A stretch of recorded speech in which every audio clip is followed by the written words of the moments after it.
Hello, everybody. Welcome back to the Tuesday night Bullring. Didn't get a panel together tonight.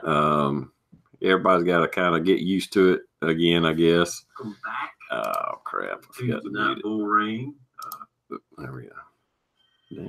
That's not what I wanted. Hang on, rookie mistake here. Anyway. I'm back. My strike finally ran its course. It's a bullshit strike. They give you one chance, one paragraph to make it, state your case, and it doesn't matter that I've stated my case, but anyway, I can do chats again. And here I am.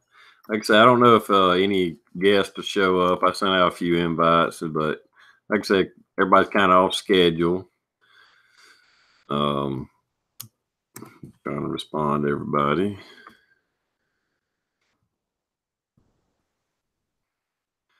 Frank. Well, hello, everybody. I'm used to trying to type it in. Sorry. Anyway, I'll go down the list. We had Linda Francine, Fuzz Fork, Robin Jones, Daniel God is my judge, JH586, SKS Hugo, Chico Wise, Joseph, I'm afraid to say it, the Perilous. I probably butchered that, but anyway. Thanks everybody for coming by. Like I said, we'll do if nobody joins, I'll probably wrap this up. Kind of a short chat, but we'll see. There's some people may jump in. Otherwise, I'll just kind of answer questions or talk about whatever y'all want to talk about. There's been a lot going on, but I don't know if hey Sandy, if it's been don't want to beat a dead horse, Yeah, 3 months, Chico. And of course, I had Christmas and New Year's. They kind of fell on the nights that I would do my chat. That I'm doing it bi-weekly now, so it kind of took a little hiatus there. Over the holidays. But anyway, finally it got lifted this past weekend. So, and my internet was out Sunday and Monday, so I was afraid I wasn't going to be able to do it, but Monday afternoon it came back on, so I guess they was working on the line somewhere. So anyway, here I am. We'll try to keep a steady schedule. I may even, I don't know, still toying with the idea of doing it every Tuesday, but we'll see.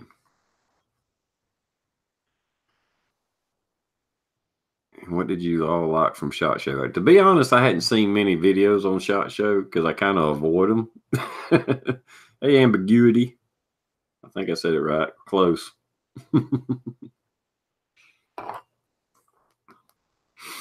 Yeah, I'm not a big SHOT Show guy. I know ever since I've been on YouTube, I guess I probably knew about it from NRA, American Rifleman, whatever magazines or whatever, but I just never had a fascination with it, I guess. I don't know. But I had never been, what's the latest and greatest gun or accessory anyway. I kind of like traditional guns, stuff that's been around and proven. So, I don't know. I know some of the farm guys went, Bald and Curious, SoCal, what the fuck SoCal, Coda Boy 32 was there, X-Ring. Out of our circles, that's the ones I know of that went. I'm sure there some others.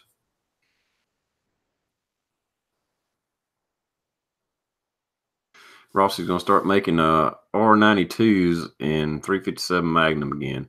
Are you talking about, is that the Winchester copy? The Model 92 Winchester copy? JH? Hey, MCK. Warsaw Patriot.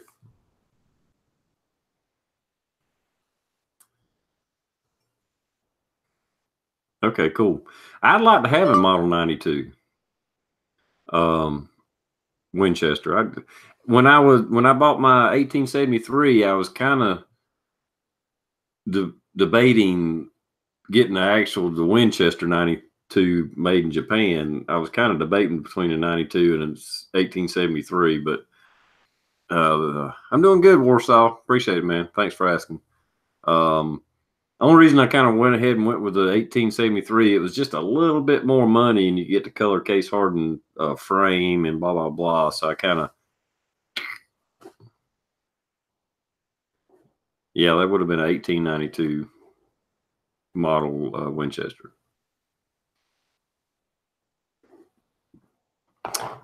Yeah, I've been. Somebody made a comment today about Uberti. I'm not sure how they say it, but making some really nice reproduction Winchesters and other guns as well. Hey, Luke. See if I can send you a link. Can I send it? All right, hang on. Let me just ask. I want to link Luke.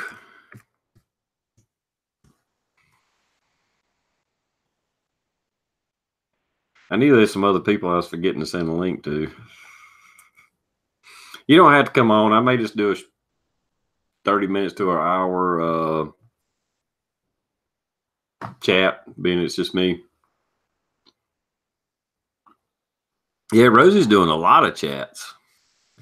All right, let me just send Luke a link right quick. And then I'm not going anywhere, but my eyes ain't going to be on the screen. So give me just a second.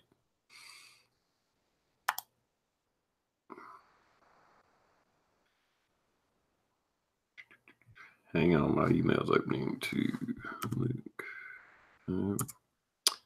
Rush.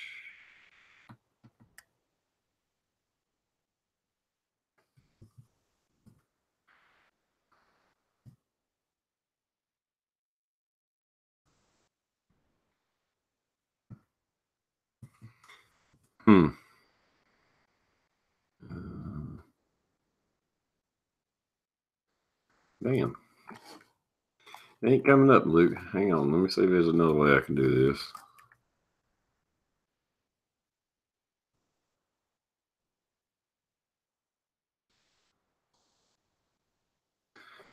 All right. I sent it through Google, Luke.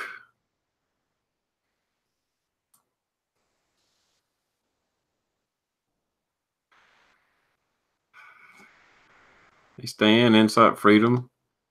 Hey, Insight, you want a link? I don't have an email address or a Google account that I know of to send it to you.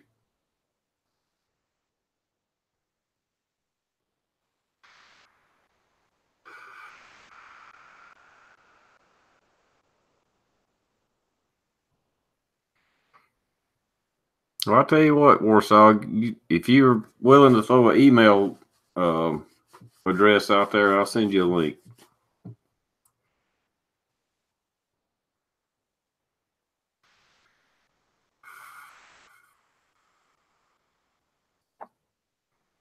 We'll try somebody new. I don't know if I've ever seen you on a. I may have. My memory's for shit.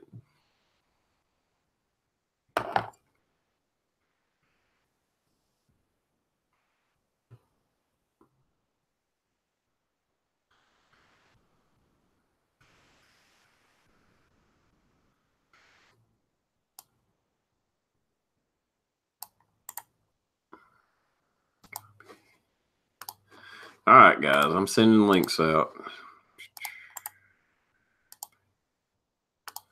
Okay.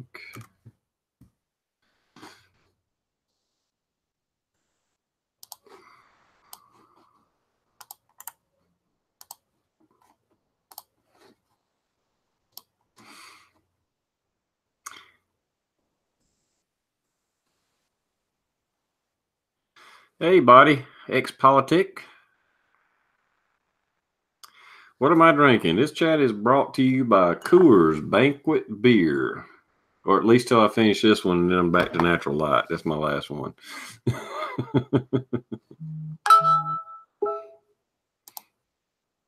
Okay. All right.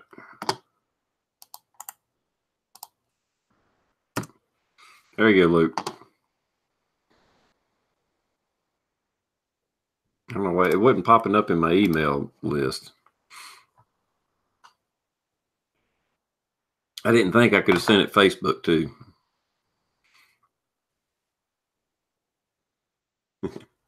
Hey, Gravy.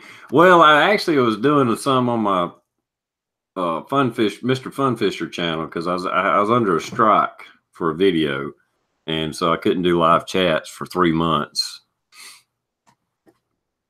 So I did a few over there. Like I said, the holidays I took about a month off actually because of the holidays. What's up, Luke? Hey, how you doing, buddy? I'm doing good. Bro, growing a beard there for the wintertime? Yeah, I keep forgetting I have it. I look in the mirror and even forget that I got it, and I forget how many people haven't seen it since I've got this thing going in. I was trying to keep up to you, but I think I might have just passed you, my friend. Yes.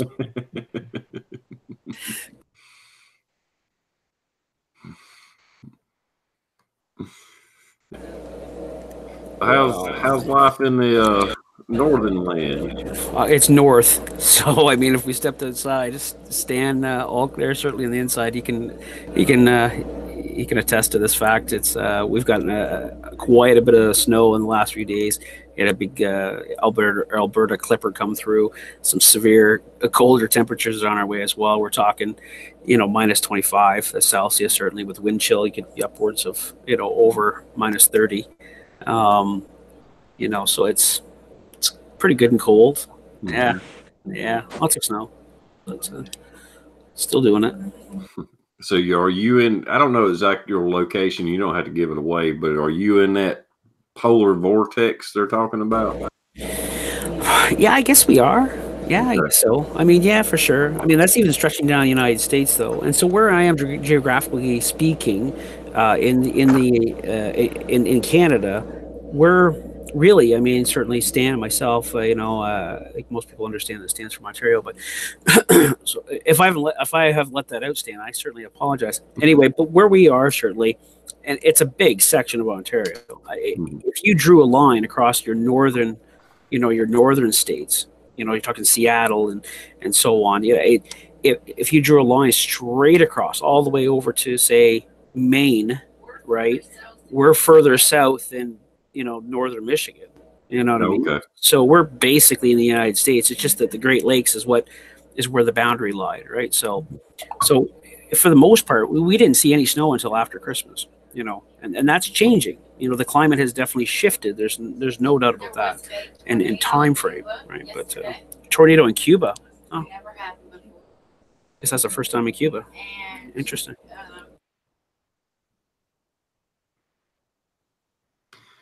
Okay. Sure. Hey, Warsaw, what's up? Not much, just trying to stay warm. You in some of them cold states too, huh? Dude, it's freaking cold, man. I mean, my schooling got canceled. Dang. What you don't have to say, but what state are you in, if you don't mind? If you do, that's fine. You don't have to say. I'm in Illinois. Oh, Illinois. Okay. Yep. Yeah, it's cold there. Yeah, definitely. Oh, you're definitely seeing your fair share of snow there too. It's usually February. It's usually have more snow than ever. Oh, February? Really? February That's or January. interesting. Now, has that been the norm, or have you traditionally, like when you were a kid, let's just say, I'm going to just say that you're 40 years old, same as myself and TR.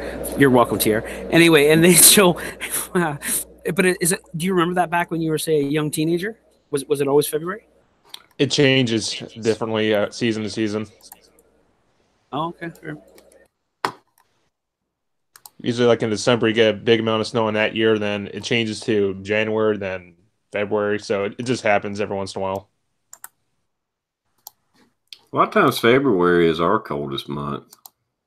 Not necessarily every year, but a lot of times February for South Carolina seems to be when we get traditionally some of our coldest weather. Yes, like right at the 1st of February. That's when, even if it's been a mild winter, we might see a week of it being in the teens or something like that. But then a few weeks later, boom, it's already starting to warm up again. It's like the last little hurrah of winter or something.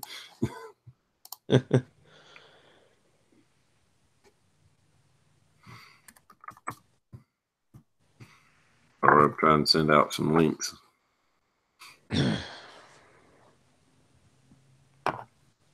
All right. Well, what's the subject? What are we talking about? Anything? Everything? Well, I got one for since you're in Canada, Luke. Yeah. How? Let me see the right way to put it. I know we probably one of the last times you was on the chat with me, we were talking about the tariffs and what have you. How has that played out, or have you even been able to see a bit of difference with the tariffs that Trump has imposed? I don't know that Canada was the worst one as far as what tariffs we did, but I know we talked about it a little bit. And now that it's been a little while, have you seen anything or heard anything? Is there big talk, or is it kind of little talk? There's probably people on here that are watching right now. Let's just say there's a few from Canada, right? I know there's certainly one out there, and Stan might be able to even actually type in there a little bit better than what I'm going to articulate. I think a lot of it was, hoopla to some degree. I don't think it really changed drastically for us. The thing that we were certainly trying to hold off on, and what we were holding off on the international trade, what was that called now? Anyway, Pacific Trans-Pacific Partnership. Yeah. Certainly, there's a lot of delays and all this other stuff because of our dairy, right? And our dairy it's huge, right? Lumber, we've always been giving you guys grade A lumber. We don't have grade A lumber here. It all goes to the United States.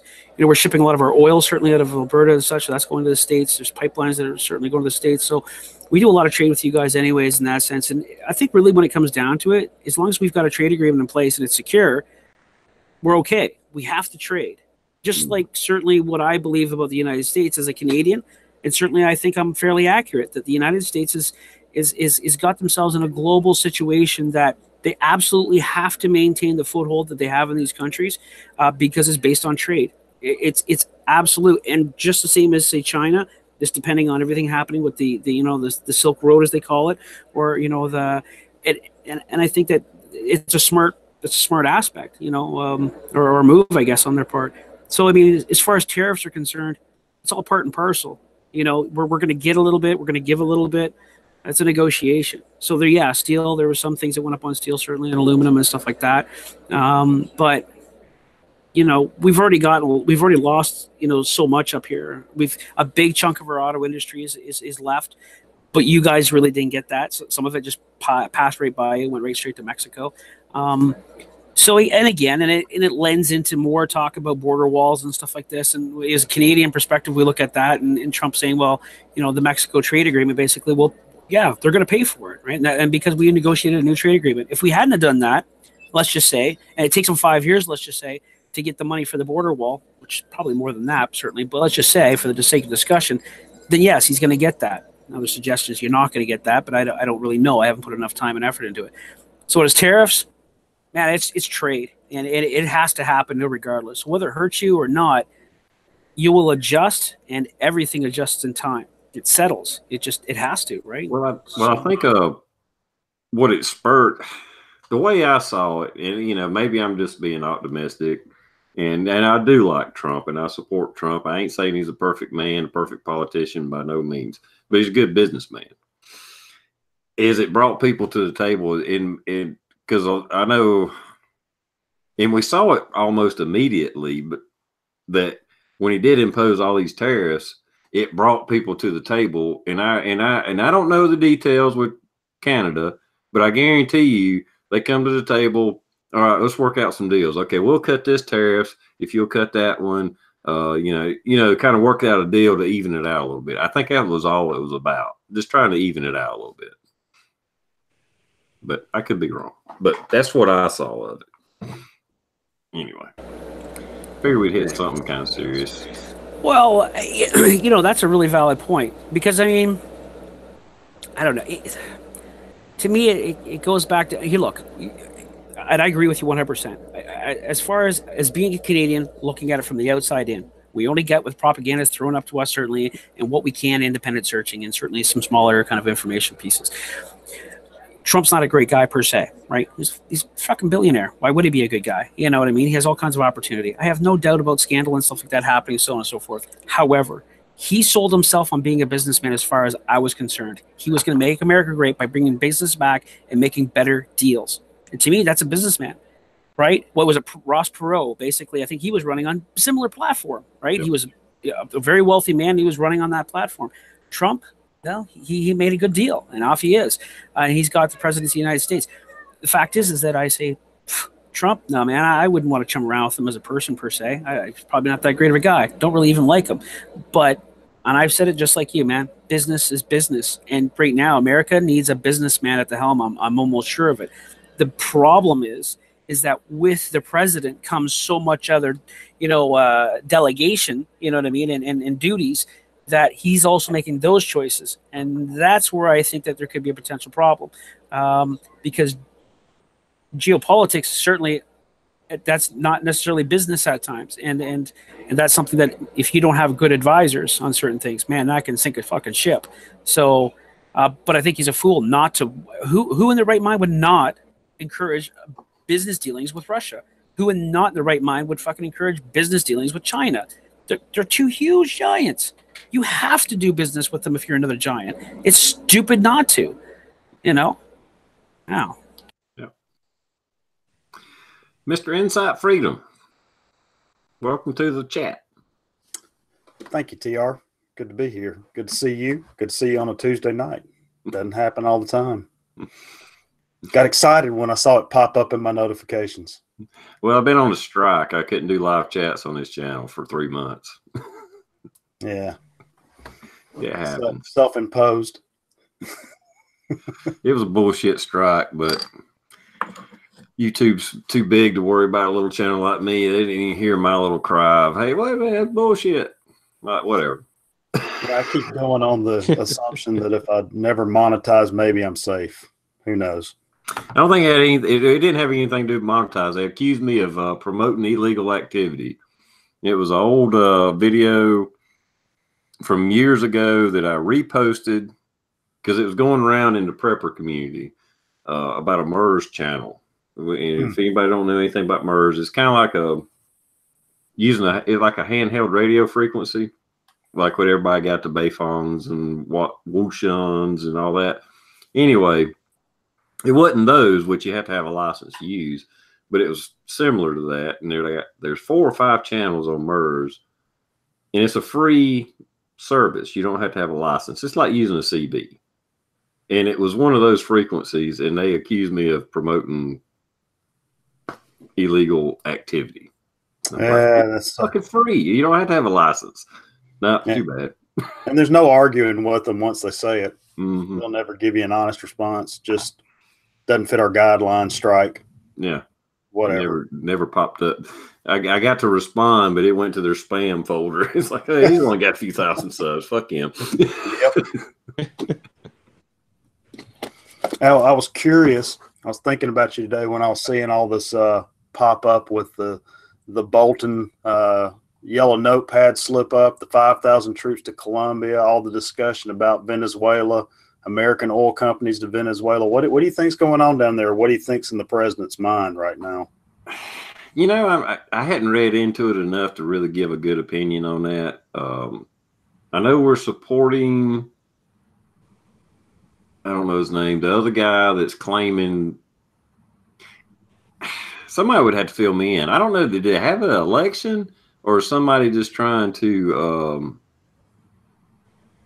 take Yeah, control? I'm trying to find the name. I've got an article pulled up here. Yeah, it's not the crazy originator, bilingual Cameroon. I think that's the one. The one that's in power now is Mambaya or something like that. Something like that. You know. It's a cluster. Yeah. But Venezuela is definitely in dire straits. Now, whether that means that we need to step in, yeah, I don't know. But the reason we would, as in other places, there's oil there. So there's a case to be made that there's a evil intent or business intent there. It doesn't even have to be an evil intent per se. It's just a strategic, intent. Like, when Russia does business with anybody, basically, there's also the additional favor saying, well, we'll give you this much, or we'll give you this much funding. Like China's doing, certainly to create the belt, you know what I mean, or the Silk Road. They're lending all this type of money to places that they're not perceivably going to be able to pay it back, but that's okay because they're just saying, well, that's okay. We'll give you this harbor, you know what I mean, or this port of entry. And that's huge. So strategically, it's like putting an army base somewhere or something like that, or a military base. It gives them leverage, quicker deployment into a certain area, something maybe they don't have, or a resource like you just said, oil.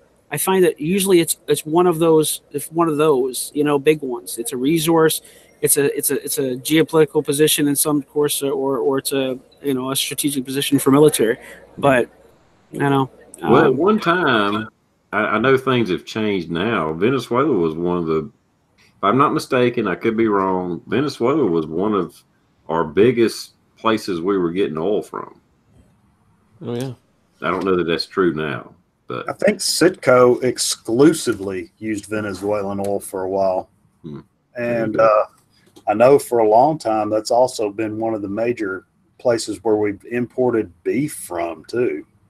Not no more, because I doubt there's any cows left. No, I doubt. Yeah, they've pretty much run that one into the ground. So another socialist experiment gone way south. Yeah, I think there is U.S. interest in Venezuela, so I think we do have interest in, I should say it, I'll say it politely, helping them with their situation. But now, do we need to send troops in? I don't know about that. I don't know. I think it's a danger if we did that, though. Go ahead, Warsaw. I think it would be a danger if we did get involved, though, because Venezuela is actually an ally of the Russian Federation government. They supply them arms there. Yeah, I was going to ask that. Mm-hmm. Yeah. If anybody else was supporting them, you know what I mean? Or because, he's absolutely right. If you're going in there and pissing somebody else's pot, they might not like it, especially if they're a big player. We're also actually, believe it or not, we actually have already gotten ourselves sort of involved in the Ukraine war that's been going on right now since 2013. Mm-hmm. Yeah. And that's been going on for far long enough. We've lost a lot of lives out there, including their Ukrainian allies. I kind of wonder that, I don't look into it as much, and I know there's channels, right? I know there's channels of finding out that information, whether you've got people inside or you're, former military, but there's a lot of activity going on all over the world that we just never reaches the news, and I wonder sometimes how much is there actually going on and how devastating it is, what genocides are still going on that you just don't hear about, and I don't look it up, so I don't know, I would say there's more, even if you're a conspiracy theorist and digging into it, there's probably twice as much as you could find. That would be my guess. I mean, because I do see a lot of stuff that you don't see mainstream, but I bet there's even more than that. Just say it, But yeah, Venezuela, it doesn't surprise me. There's some Russian ties there, no doubt. But there is some interest there. One day we was talking about I don't know if it's on chat or just at work or something, about Puerto Rico. And it's like they're almost a burden to America, but it's like, I kind of brought it up. It's like, well, look how close it is to America. And if we don't claim it as a province, that's not what we claim, but territory or whatever, Russia could. So we got to, I'm not saying we have to, but this is kind of the way things are in the world. If we don't do it, somebody else will. So who do you want off the shore of America? So we take over all these little territories. And in Venezuela, if somehow we can nudge our way in there, it's the same thing. I'm not saying it's right. I see it, why it's being done. Why we would step in and why we would try to claim this and get our foot in the door. And then you get in, when we was talking about Venezuela and the oil and stuff like that. I don't know if any of y'all read the Confessions of an Economic Hitman. I mean, it just plays right into that. Yeah, there's oil there. We need it. Here's some money. We'll help you out. And then when you can't repay it, we take over part of your country. Yeah, we pick our sides, and sometimes that comes back to bite us in the butt somewhere. Sometimes we pick wisely. Sometimes the table flips, and truth is that it's pretty easy to hate us. Yeah, I ain't saying we do it all the right way, but hell, maybe you can go back in a little bit in history. Let's look at Cuba, which we put Fidel Castro in power, and then that turned around and bit us in the ass, because the next thing you know, there was I'm a little rusty on my history. There was or about to be Russian missiles pointed at the United States 90 miles from us. Yeah. Bay of Pigs. That's approaching 60 years now. So, Yep.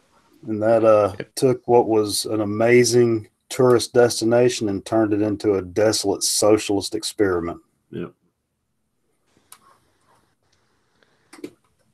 Could you imagine?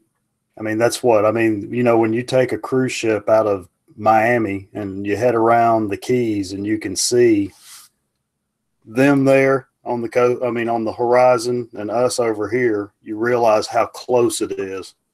That was way too close for comfort. Yep. It was a mess.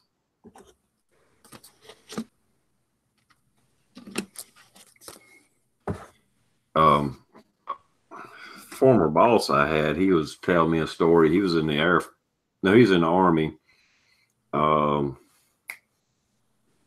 I forget the missiles, but he was in doing with missile maintenance and what have you, the ones underground. What, the silos? Yeah, and the silos and stuff like that. Anyway, he's in Florida one time for a little while. And the president, he's retired now. So I don't know when this happened. 70s. Hell, it could have been 60s. Fuck, I don't know. Anyway, he was in Florida. The president had landed on their base, some kind of ceremony or something going on, and a fucking MiG from Cuba shot under the radar and landed on their base. Defecting. He was defecting. He said, holy shit, what a damn mess that was. Probably was never on the news or anything, I'm sure, especially back then. You were Navy? Yes, Navy. Did you ever get close to like the Eastern European bloc with any of your tours or anything? No, I was just a reservist. I got called up for Desert Storm and went to Saudi Arabia. And that was pretty much my overseas tour, was this middle of the fucking desert. I couldn't tell you where it's at because it looked all the same. It was plenty though. Yeah. It was dirty, it was nasty, and I hated it. Hot and cold. Hot, and cold. Yep. I'd almost call it a skirmish. I got there in December and left in April, I think. That was before, during, and after the war.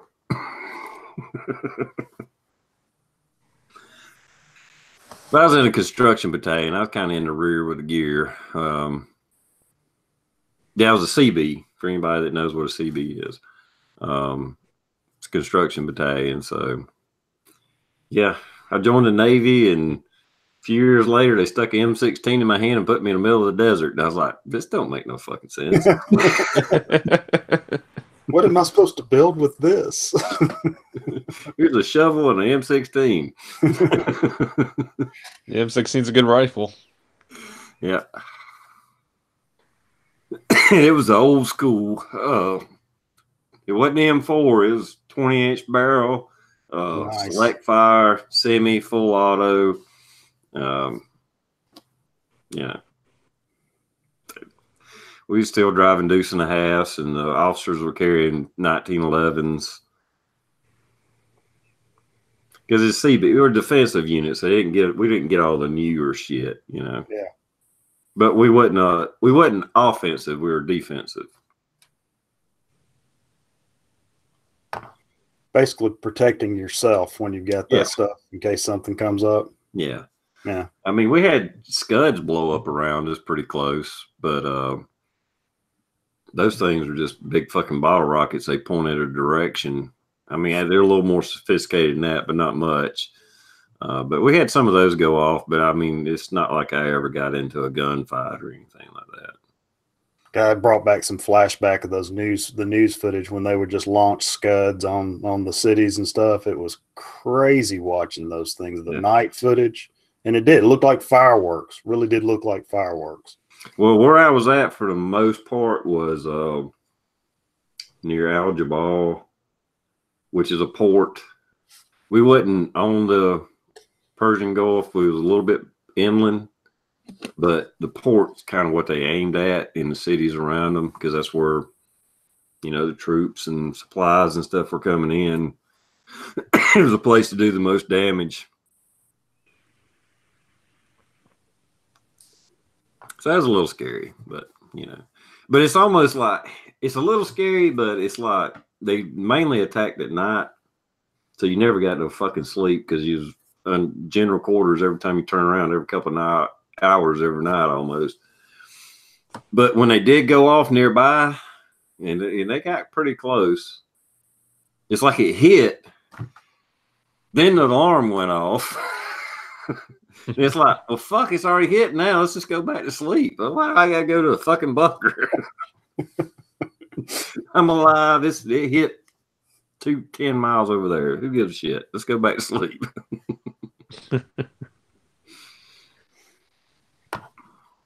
That's crazy. That's 5 months of your life with very little sleep. Yeah. That was the main thing. It was a fucking annoyance. You was tired. Yeah. I don't think I had a few friends. Most of my friends served in the Marines, and they'd already gone through all the stuff like in Beirut and all that stuff before all of that. And then I had some younger friends that were back in the second wave that did some duty in and around some of those hot cities and stuff as snipers on roofs trying to protect the troops and stuff. But every one of them, when they came back from that, they were like, "Man, you can't believe how this like cockroaches. They come out of everywhere." Doing any of those Middle Eastern cities like that, said you don't know who you trust and who you don't. Well, even back then, before we started having a lot of terrorist activity in America, you know, we're talking 1990 and 91. The number one fear we had, and what we trained for, was terrorist activity, especially, you know, stepping into the bowels of the fucking Middle East.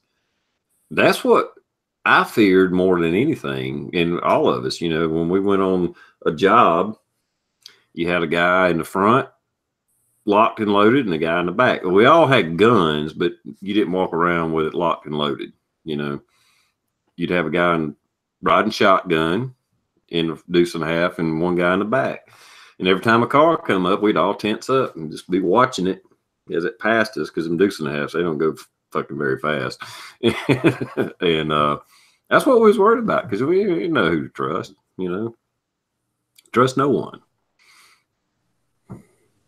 So anyway, nothing ever happened, but I was more worried about that than the Scuds. The Scuds were like, they're lobbing shit here and there. I mean, the chances, you get this vast area and they're lobbing these big fucking bottle rockets at you.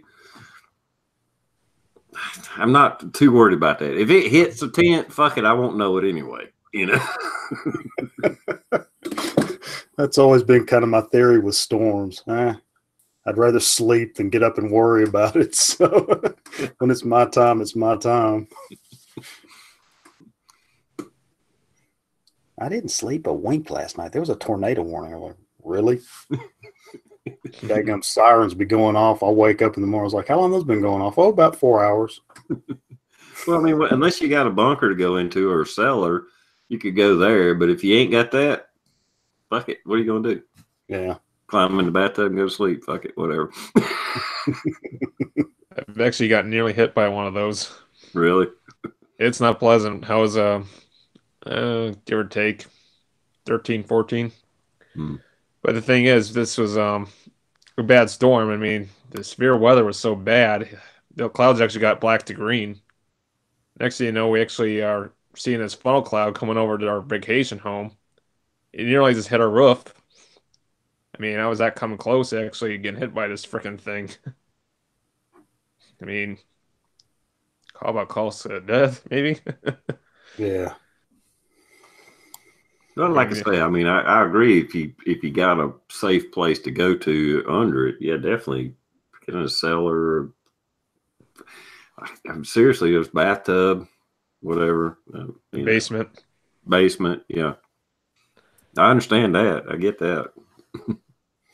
That's the beauty. When they come around Tennessee, they hip hop around the hills, and then they hit the flat land for a while, and then they pick up and they go again. They're just so unpredictable when they hit us over here on the western Highland Rim in Tennessee, and in middle and over in East Tennessee, they usually just pop through the valleys, and they're windstorms. They're like those downforce winds over there. So it's not like living in the Midwest where you watch them develop and go for miles and miles and miles, and here, you never know where the daggum things are going to land. Luckily, we don't have tornadoes. Aren't so rare that they don't happen, but they'll just touch down for a little bit and then they're gone. You know, and there's definitely not really big ones. I couldn't tell you what F numbers, but there ain't no such thing as like F4s and 5s in South Carolina. That shit don't happen. You know, it's just it touched down here, and you could see 30 feet from where it touched down, it didn't mess up anything. But where it touched down, it tore this little house up, or, you know, whatever. They're very rare and not that big a deal here. I mean, they happen. Yeah, they got to come over some pretty good mountains to get to where you are over there, too. So that usually sucks a lot of the life out of them. Yeah, they're small and yeah, they're dangerous, but they're just a very narrow path. They usually mess up. It's just weird when they do show where one hit. It'll be a helicopter news chopper, and it's almost like just a straight line. Okay, yeah, it fucked all this stuff up, but right beside it, it didn't touch. You know. Yeah.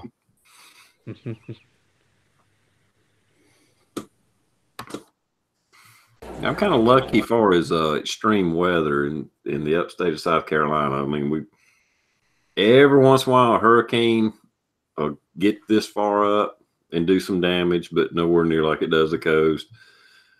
We have very, very small earthquakes that happen every once in a while, but I mean, most of the time, when there is one, it registered, but it didn't even do anything, you know. I've only actually felt one, and it was just a little tremble, you know. Tornadoes are very rare. We don't have the big fires and everything else. It's a fairly decent place to be in America. Yeah. As far as extreme weather or whatever. Tsunami safe too. Yeah. It'd be a heck of a tsunami to make it up to that elevation. Yeah, if it gets here, everybody's fucked. I was just gonna say, if it reaches you up there, then you know what? We're all fucked up anyway. The show's canceled anyway, ladies and gentlemen, if that happens. The final strike. The reset button has been hit.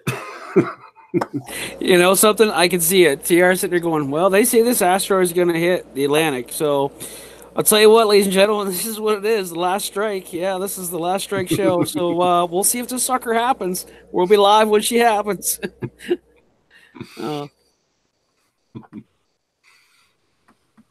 You guys ever watch that show on Discovery Channel? I don't know if they're still up anymore, but it was Storm Chasers. Yeah. Those guys, they made those two armored plate vehicles. What was it called? TIVs. Basically, they were built to intercept tornadoes and actually go inside them. Yeah, they go in there. They take the measurements inside the eye when they're in there. Is that the one I'm thinking of? Yeah.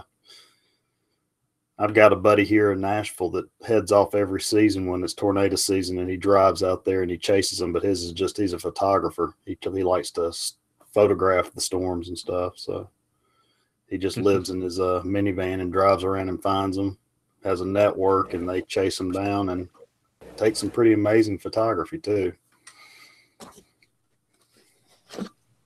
Now that job I could see, but I don't know. I'd be a little leery on getting into even one of these vehicles. I don't know, 5-point straps and all, and just sailing into one of these suckers and trying to get your ass into the middle of it. Be like, a little apprehensive still. Just saying, you know. Yeah, when you see it throwing houses around, you know. Yeah, it's a roller coaster ride. You could say, yeah, maybe I'll just spend the $100 and just go to Disneyland for the day or something. A little safer. Still get the shit scared out of you nonetheless. Do y'all have anything like that? Do you have any earthquakes or anything else in your neck of Canada? Or we've certainly had smaller ones. I mean, you know, I don't think we've had anything, you know, huge by any means. There's definitely been tremors here and there, and this certainly happens, you know, time to time.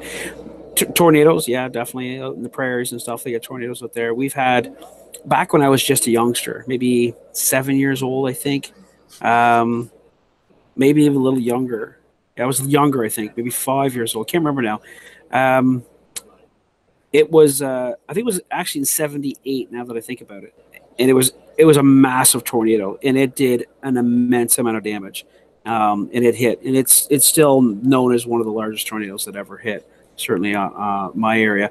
There's been a few. A couple of years ago, there's one that hit a small community, and it basically hit its downtown core, and it did some damage, you know, some serious damage.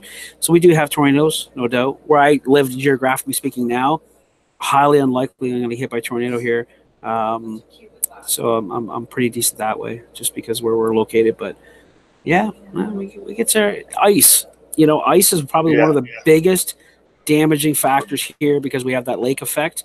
So when ice comes through, it can really play havoc here, and even up in Atlantic Canada as well. They have, Quebec has been in a state of emergency a few times. That's also where there's been, coronal mass ejection, CME. Certainly, if that, way back in the day, Quebec got hit, and I'm talking way back in the day. So there's some hot spots up this way. You know, the maritime provinces, I almost call them states. Terrible. Anyway, our provinces out in the maritime, certainly they've been, complete state of emergencies where they've called in the National Guard, if you would, to kind of provide assistance out there. And they've been shut down for 2 weeks, 2.5 weeks, stuff like that. So this is where we kind of talk about the idea of being not a prepper, but a prepared individual, saying, hey, you know what, you should really have more than 72 hours. You should have a couple of weeks worth of food that basically, and everybody can have that, but it happens. And we use those opportunities to educate people, and that's it's usually when they start pushing it. Is when those times happen. It's a great opportunity to certainly spread that awareness. So yeah, we have some stuff up here, but not like you guys. I mean, tornado frequency like down in some of those states. Geez, I can't understand why they keep staying there. That's a lottery you don't want to win, and there's a pretty good chance you're going to win it if you keep going at it. You know what I mean?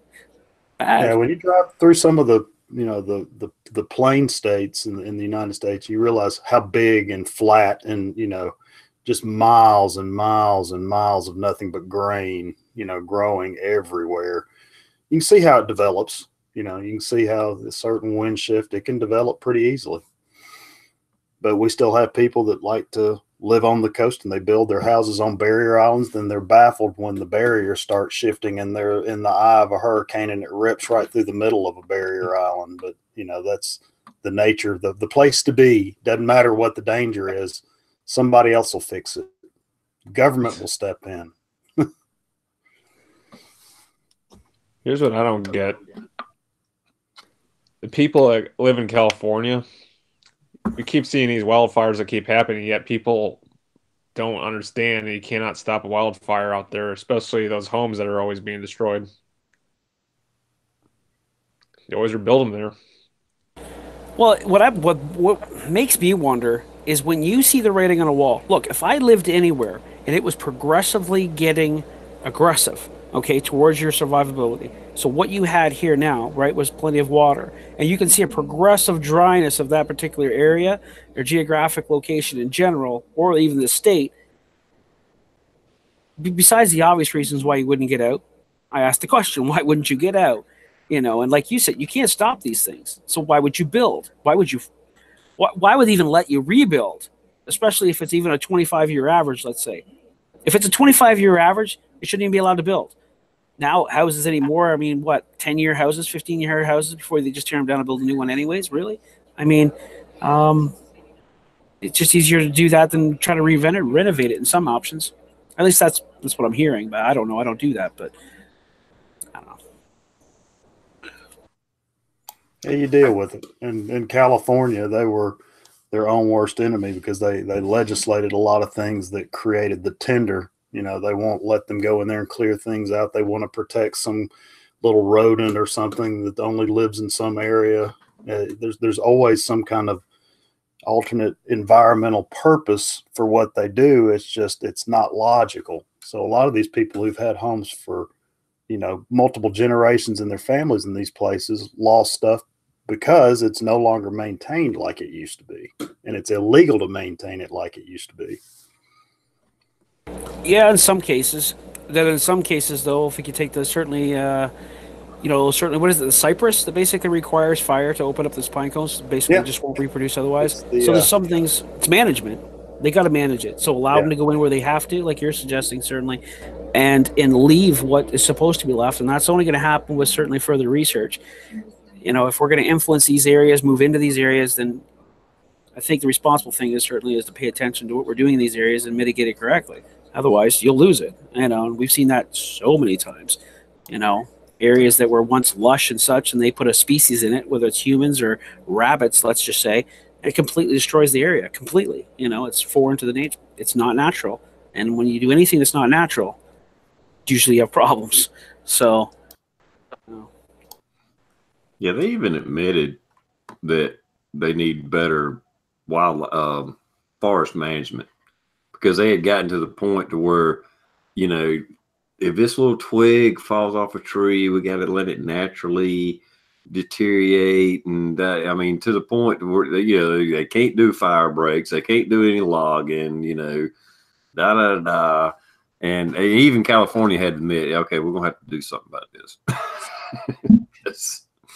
And matter of fact, I seen an article or seen a story, and it was showing some big newspaper, whatever it was, freaking New York Times, whatever. And it was from a few years ago, and it's like, oh, there's like millions of or whatever it was, thousands or millions of trees just falling in this, and it's creating a potential, and this was years before the last big fires this past year, a potential of forest fires because it's all this tinder is just laying here and nothing can be done about it because of the rules and laws that's been written. And then it shows, okay, 3 years later, oh, here it is, wildfires out of control, man, can't control them, and da-da-da-da. And it's like, you shot yourself in the foot,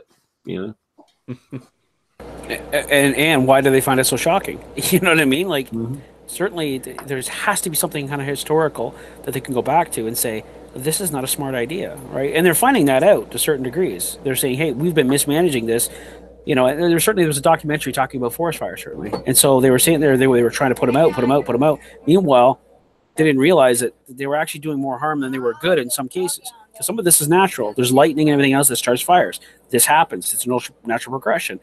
The world, if we let it, will understand how to heal itself. But we got to work well within it, not interfere too much in it. You know what I mean? Or put too much stressors on it. I think is, to me, that makes sense, I guess, to some degree. I don't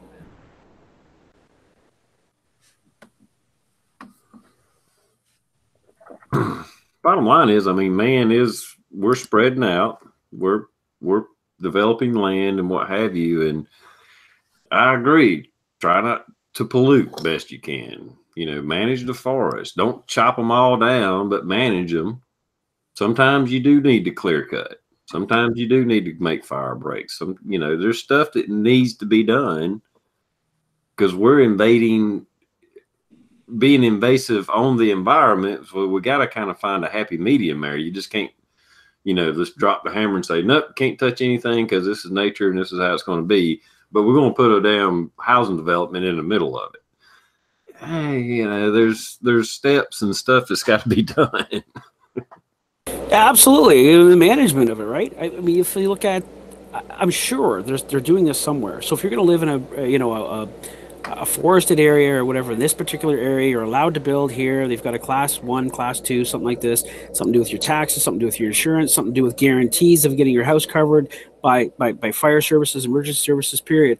Then there's areas that are restricted. You just can't build here. You can't cut here. You can't do anything like that. They do that if it's good and it's managed well. They are allowed to cut fire lines if you have a X amount of houses that are in that or properties, developed properties that are at a certain location. Now they qualify for that. It's not a matter of a species. It's not a matter of whatever. You made those decisions. So you have to have foresight, you know what I mean, to say this is how we should manage this and do a lot of research in that. That's where that research is certainly important.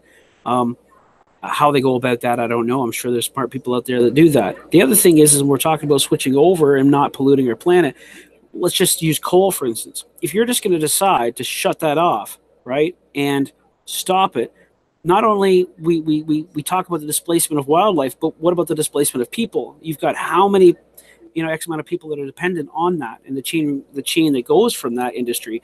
And if you just cut that off, so it's also that foresight to say, well, we're going to start to dwindle that away. We're going to start creating other jobs in other industries and make that balance so that you don't have that chaos or that chaotic event after the fact.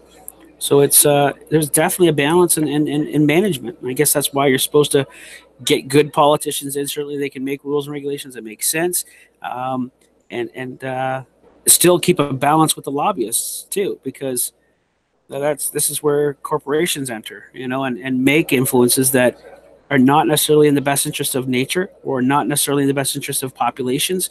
Or maybe even segmented populations, whether it's the coal industry or whatever the case is. So, like I said, it's an incredible complex balance with it all. It's incredible, when you think about it. It's like when you talk about a shutdown, right? Shutdown. Well, how does it actually affect everything? Depends. Well, if people are making decisions and opinions over emotion other than facts and just the way it is. I mean, still in America, last I heard, unless I'm misquoting, the majority of America gets their electricity from coal. There is a lot of nuclear plants, I get that, but still the majority is coal. Last I heard, unless I read some article that was way off, but I mean, we still got coal plants in South Carolina, even though we got I don't know, like 9 fucking nuclear plants or 6 or something like that. Well, reactors, I should say. Yeah, you got reactors. You've got hydro dams. Those power some. That's. I think a lot of that is immediate jurisdiction. Or if they're selling it, certainly then it's being pushed into different areas. Like we have hydroelectric dams in Quebec that we sell down to the United States, almost all of it, as a matter of fact. And there's other ones in Newfoundland, Labrador, certainly, that they're selling down, into Quebec. And then, of course, they're transferring it down and selling to the state. So, and it comes from just about everywhere. And these nuclear power plants, again, they powers a certain area. That's what's been legislated. That's what's, your votes have counted towards getting certainly initiatives that have started. Some are locked in place because it's contracts, so it doesn't matter who you vote in next. That fucker's going ahead.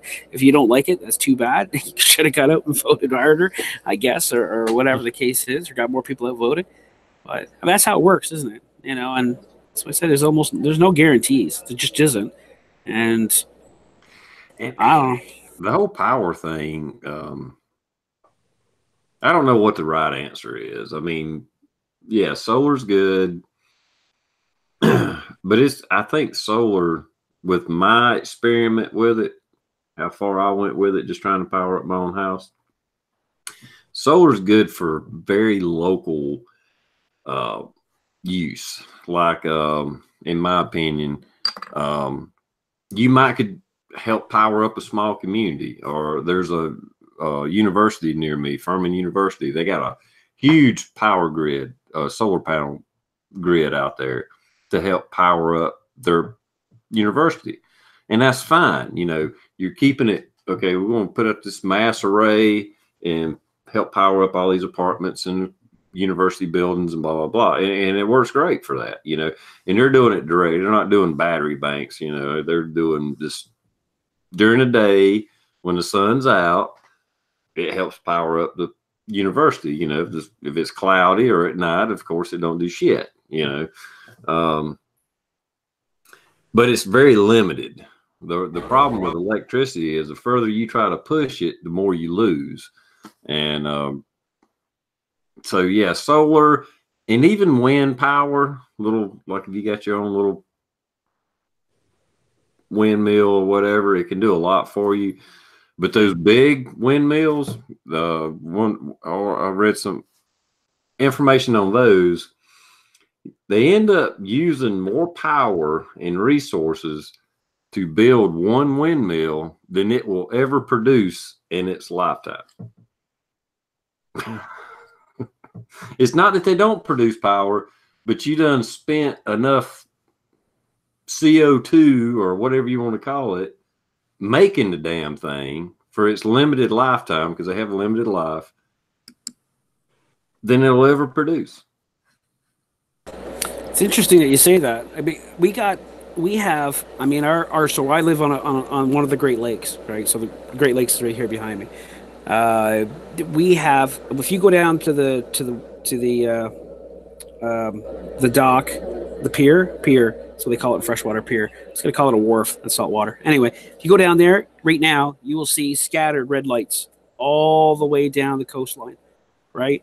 And that's those are all windmills, but they're all windmills that are built by the United States, and they've made deals up here to put them in farmers' fields all the way down the coastline, and then all the way up, basically away from the coastline, because this is where they found that the wind channels down through. And so, but they're scattered everywhere up here. But here's the thing, just from what you were saying, one of those Siemens plants that actually made them up here, or made the blades, I should say, they just closed.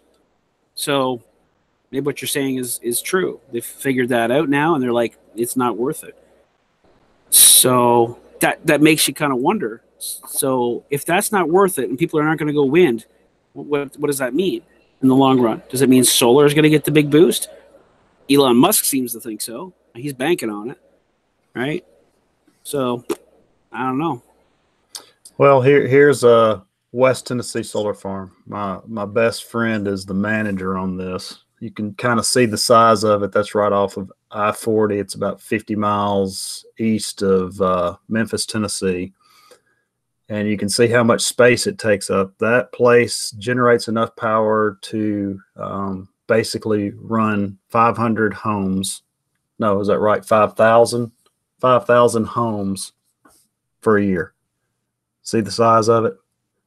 So here we go. The reason they wanted is environmental, but can you imagine the expanse of that right there in order to do, like, let's take California, the number of people in California, the number of homes in California, how much land would it take to do that? Now, I know that there's engineers that are coming up with amazing things. They're coming up with actual systems that can be part of the asphalt and roads that can capture solar energy. So there's new things coming out, but realistically, what I'm showing a picture of right here, I just don't see that as being viable. Let's see if it says it here. Oh no, it's enough to power 500 homes each year. So does it say anywhere there approximately how many panels there is? Oh, I could. God, he told me. I wish I could remember. Let me go back to this about on here. 25 acres contain a solar array of approximately 21,000 fixed tilt ground mounted photovoltaic solar panels. So 21,000. Right. So an average home, right? Well, they're suggesting 500 homes. Well, what does that average home that they're talking about sit on as far as property? Is it 0.4 acres? Sorry, 0.25 acres, like a quarter acre, or is it sitting on a half an acre, or whichever? In West Tennessee, realistically, probably the homes this is actually powering are kind of more rural. That's pretty heavy farmland. Once you get past the Tennessee River all the way over to the Mississippi River, it's primarily farmland. It's relatively flat, gently rolling, a lot of clay, silted rivers. It's mostly farmland, so they're probably small farm homes on big properties. Right. And this is a strategy they've been talking about up here, and certainly not just here but everywhere. If they legislated something to try to wean off of, let's just say, coal, okay, coal burning, electricity, to go over to solar, okay. So let's just for a second, we won't look at the cost of actually making. Maybe this is unfair to do, but we'll leave out the cost of the actual making of the solar panel, and we'll make it equal to putting on a roof of a house, okay. Yep. And you said, okay, every house now that's built from here on in, legislatively, you have to put solar panels on the roof. It has to be covered, every square inch of the roof, with certain parameters or whatever the case is. So certain direction homes, they have to put that in planning. And that's how we're going to actually combat the problem. And what is above and beyond what a normal roof would cost, maybe with some exceptions, there would be a deal with that of government, right? And so that this would be the trade-off. And whatever excess of hydro you're using would be pumped back into the grid, and perhaps free, you know what I mean, or you don't get paid for it because it's paying off of those solar panels. And I'm sure they're already doing that somewhere. At least to my mind, it makes sense to do that. Yeah, yeah. They did that around here. I know several people in Tennessee. That Tennessee Valley Authority tried to do some incentives on doing that very thing, where you actually, basically roofed solar panels, had a power kind of capture system, battery grid, etc.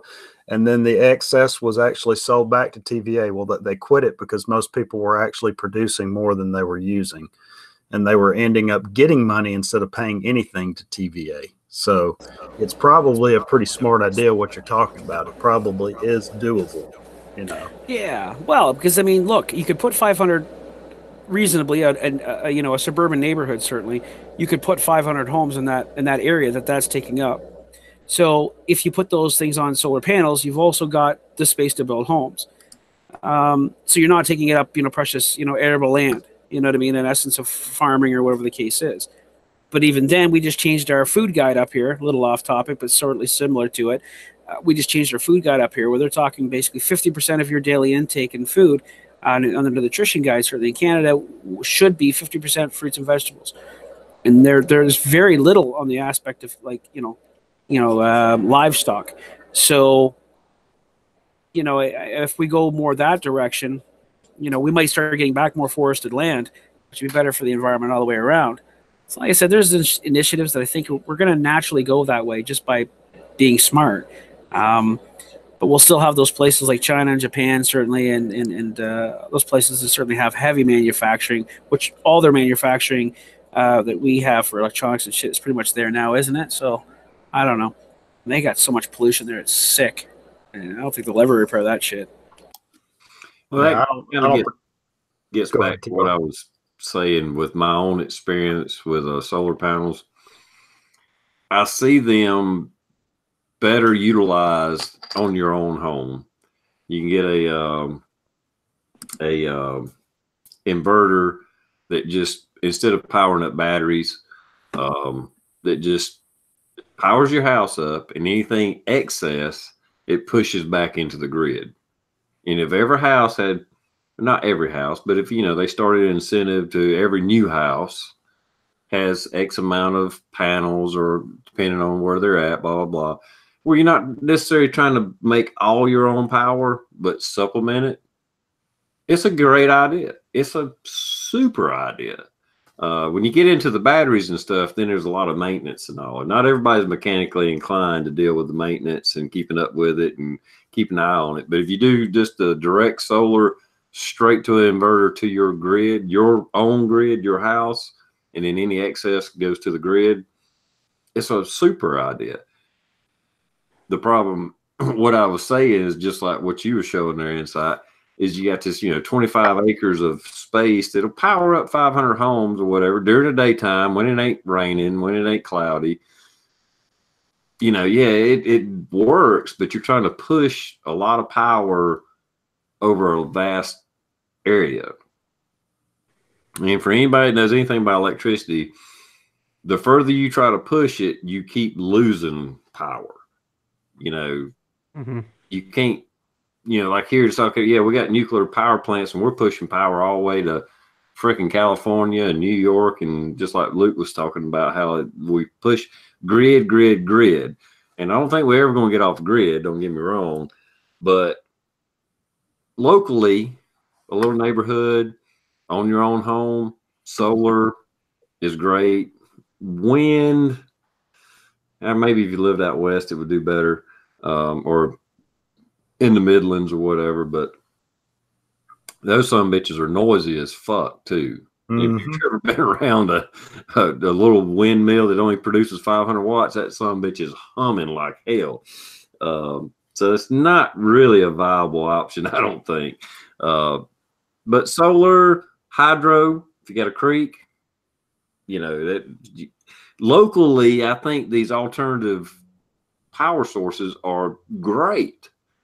But on a national level, trying to convert to green ways to do power, I mean, all we got right now is solar, hydro, and wind.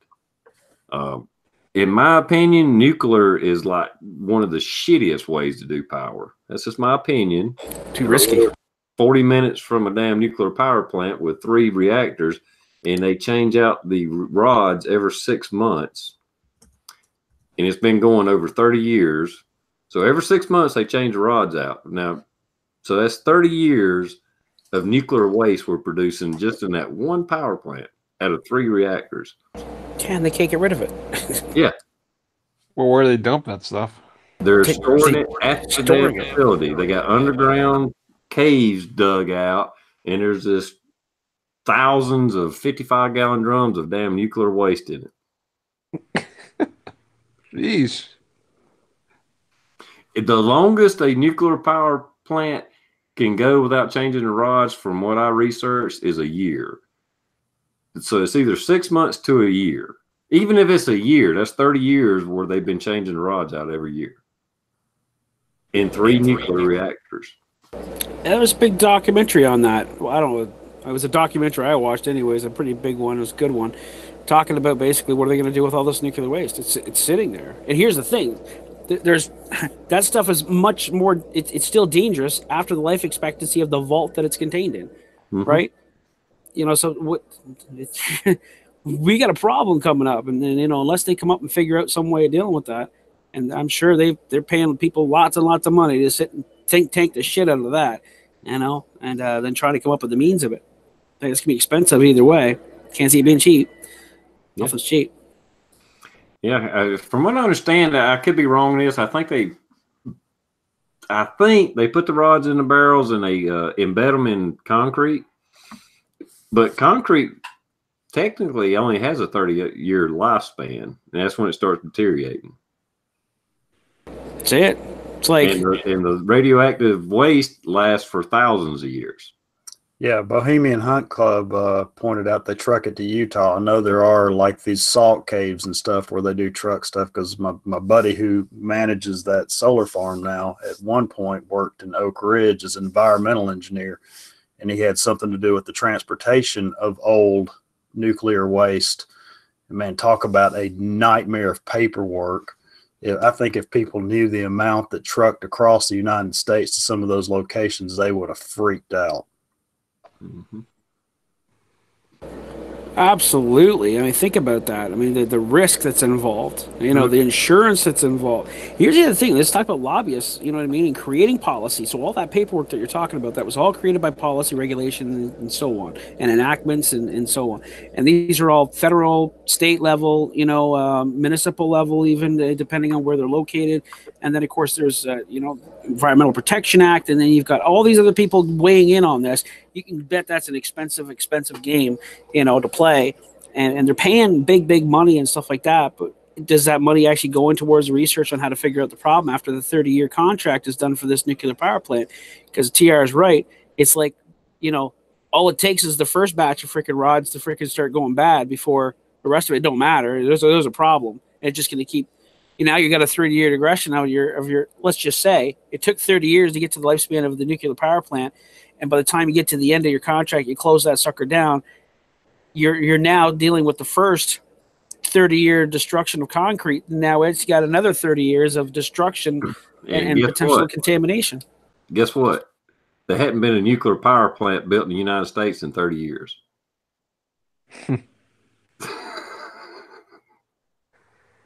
Well, that's comforting. Near me, it's past 30 years and they're riding on extensions right now. Now we know why China's looking for the other side of the moon. They know something. Speaking of China, I actually remember, what was it, 3-4 years ago? I remember seeing back in 2015. I remember one of their nuclear plants actually exploded, and it was all over the news. Yeah. Well, you're talking about Fukushima? I believe that's what it was, yeah. But it was major. I mean, basically, I looked on YouTube, and I was just like, holy shit. Yeah, Fukushima in Japan is still leaking nuclear waste into the ocean right now as we speak. Yeah, big time. It's a very, very hot location. There's no doubt. And they're suggesting that they're finding, trace problems throughout the fucking the whole ocean. To the extent, I don't know if it's true, but I've seen some maps which don't look completely accurate. It looks like they follow these maps from something else. But how serious is it? Will they ever really tell us? Are we already eating fish that's contaminated with it? Next time you get into that can of tuna, think about it for a second. And how much can you tolerate before that's a problem? Maybe we're not going to have to worry about it, but maybe it's our children. You know what I mean? Those who have kids. It's the kids who were born in fucking, in the 2000s. These are the ones here that we're going to start showing signs by the time they get into our age, of what that actually meant. They keep sending little drone robots down into with cameras, trying to see what needs to be done or what's going on. They keep failing, deteriorating because the radiation is so bad. Yeah. The camera, the little robot can't even make it to the problem. And this shit is spilling into the Pacific Ocean right now. Yeah, I heard about that. They're just basically sending robots to their death and not even getting to the problem. And I'm like, what? Why would we do such a thing? As a human race, why would we even dream up such a thing if we didn't know that we owned that shit from start to finish? You know what I mean? We shouldn't do anything that we don't own start to finish. We shouldn't get into an argument with a fucking guy in a bar if we don't think that we fucking got that guy from start to finish, right? I mean, there's a basic ideology. Now you're talking about a nuclear power plant with all this nuclear waste. They go, well, we got to do something. That's the best thing you could come up with? Holy shit. It was like giving me Trump and fucking Hillary Clinton. You know what I mean? As an American citizen, I'd be like, that's what you give me out of fucking 300 plus million people? Come on. We can do better than this, Yeah, they built a power plant on the side of the island that would get any tsunami, any weather, not on the inside where it's a little bit protected. No, let's build it right here on the edge of the damn island where it would get anything that could possibly go wrong. This is where it's going to hit. And shit happens there all the time. It's like, okay, if you built it, you know what I mean? Right here where I live, But I could understand that. To me, that's a safe place to build it. You know, boy, they sit there and go, well, how often do you get hit by a problem? Every 3 to 5 years for sure. Huh? Well, that's a good place. Let's build it there. You know, yeah. Oh, well, where's the best side? This side of the island? Let's build it right over here where we can really get a good wash when the tsunami comes in. Fucking idiots. I don't know. You know, there was something corporation behind all of this shit. You know, there was lobbyism, something that was behind all of that. Yeah, this land is $100 cheaper an acre. Let's go build it here. Right? Or that jurisdiction had lax regulations. Yeah. Why? Because their politicians were corrupt and fucking listened to lobbyism. Because this land gets wiped out every 5 or 10 years. This fucking real estate's cheap. Yeah, because tourism's a bitch. Oh, guess what? It ain't no fucking good for the next 1,000 years either. On a side note, Frank says that the five-eyed tuna is delicious.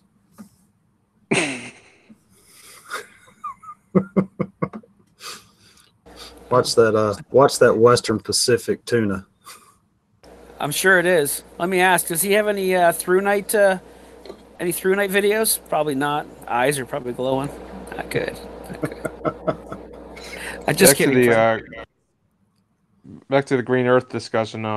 What I was going to bring up. I was talking to a friend of mine. He said, all right, well, we do know we have these options, you know, water power, electric power.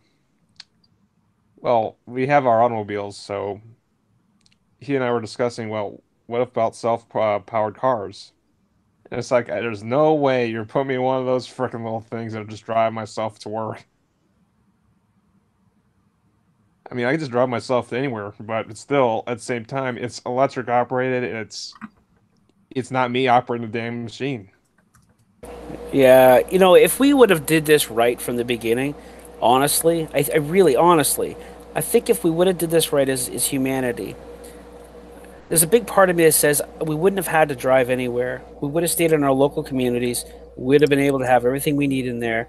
And, you know, there would have been very limited need for any of that stuff. They're already doing it in Europe, you know what I mean? And a lot of places in Europe where they got majority of their transportation is bicycles, you know what I mean? In some of the cities and stuff. They've gone away with it. They seem to be way far ahead of us, you know, in some aspects. I think it's doable, but shit, man, you got to travel 45 minutes to work. Well, that's something in it. It just happens to be in the coal plant, you know, because that's the only place around. You know, I really believe it. When you come down to anything and everything in your life, if you want to have it successful, you have to manage it correctly. Whether it's your diet, whether it's your household, whether it's your job, whether it's your freaking, you know, town, whether it's your city, whether it's your county, country, and so on. I mean, it has to be managed correctly. And the bigger it is, more moving parts. And when you come into voting and stuff like that, man, oh man, it's a crapshoot, you know, to some degree, especially if there's freaking corporation, there's an interest in there, and lobbyism and corruption takes place. Well, then that's it. And it's everywhere. So I don't know, man. Well, I think the problem, I mean, this is probably true in Canada too. I've never been there. I don't know. It's such vast land. It's just such a vast piece of property, you might as well say. I mean, most states in America are bigger than countries in Europe, you know, and our population may be more than them, but, you know, if you take a little country like whatever, Portugal or something, you know, I mean, you got so many millions of people in a place that's, you know, the size of one of our medium states. So they're more compact, they're more closer together. Like you say, like where I live, I'm out in the woods. It takes me 45 minutes to get to work, you know, and depending on where I work, it could take an hour and a half. And it's not even because of traffic. It's because it's 35 miles away, you know. But primarily, what was everybody's job? In the very, very beginning, it was hunting and gathering. You know what I mean? You did what you needed to do. You worked with your hands. You know, passed that on generation to generation. You had livestock to work fields. You had livestock to move things. You know, it was a simple way of life. Now, granted, there's certainly only a matter of time before a CME comes and gets our electronics, right? Right? Yeah, you know. Anyway, so the point is we're back in that age anyways, and we'll be able to figure it out. But some of us, and the ones who don't, survival of the fittest, right? Anyways, I know where I'll stand. Maybe. It's a gamble too, I guess.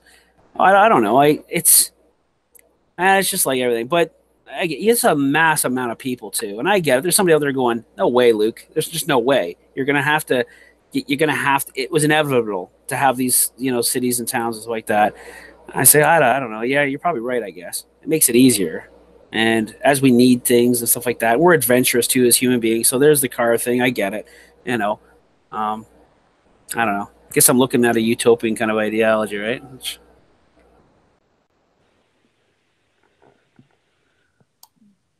Yeah, I don't know if we got off to, but I know in America we are spread out.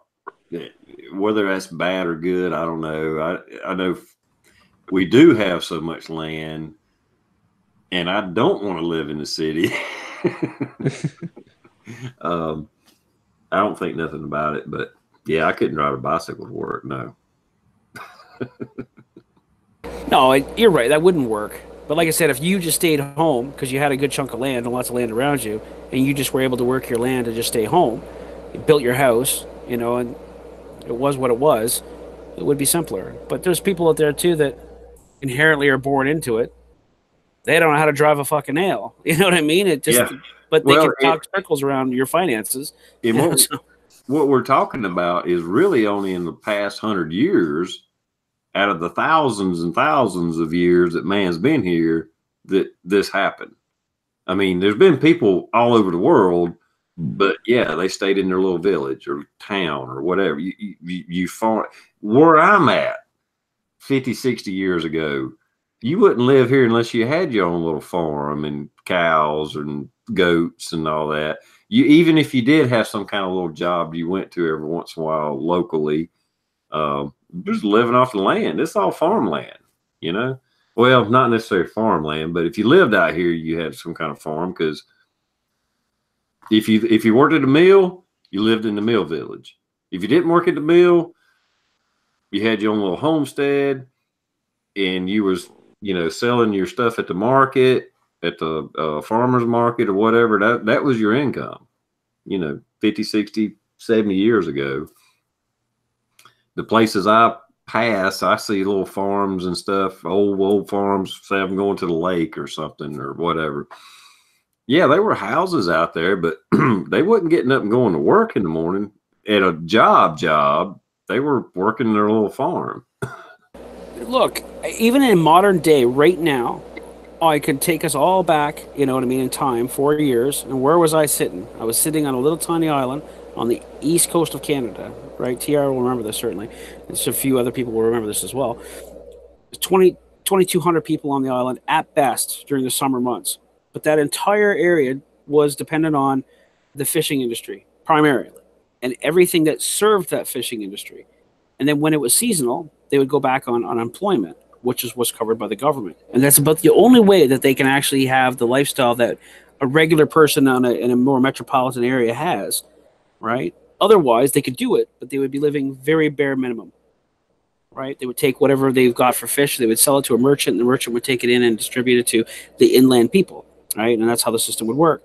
But that happens today. So those people are still dependent on just that small town living. They don't really go anywhere from that island. And the island's only 27, let's say 20 miles by 20 miles, big. And if you want to go to a Walmart, you're going off that island on a ferry, traveling an hour by car to get to a local Walmart for something what you would consider more modern. Otherwise, it's brought in by boat. So that's still happening today in certain little pockets. There's certainly no doubt about that. But and it works, but not even certainly efficiently as it did 100 years ago. Or it's way more efficient than it was 100 years ago. Jesus, they wouldn't put a fire in overnight because they'd be afraid of a chimney fire because there was no resources, to put out a fire. So they would be cold all night, stuff like that. Strange. But yeah.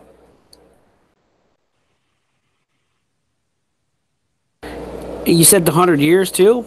It's true. It was just compounding. Population, technology, our innovation. With more people becomes more brilliant minds to create innovation. So if you look back even at the history of the toilet, I won't get too far off topic, I promise TR. If you look at the history of the toilet, the British lost the simple concept that the Romans came up with long before them, and they lost the simple concept of sanitation, and it was 1,500 years before they caught up to it and went you know, a newer technology or a better technology. It took them 1,500 years before they caught up to that technology for a fucking toilet. So now, look, you just said, look how far we've come in just the last 100 years. Incredible, you know, incredible.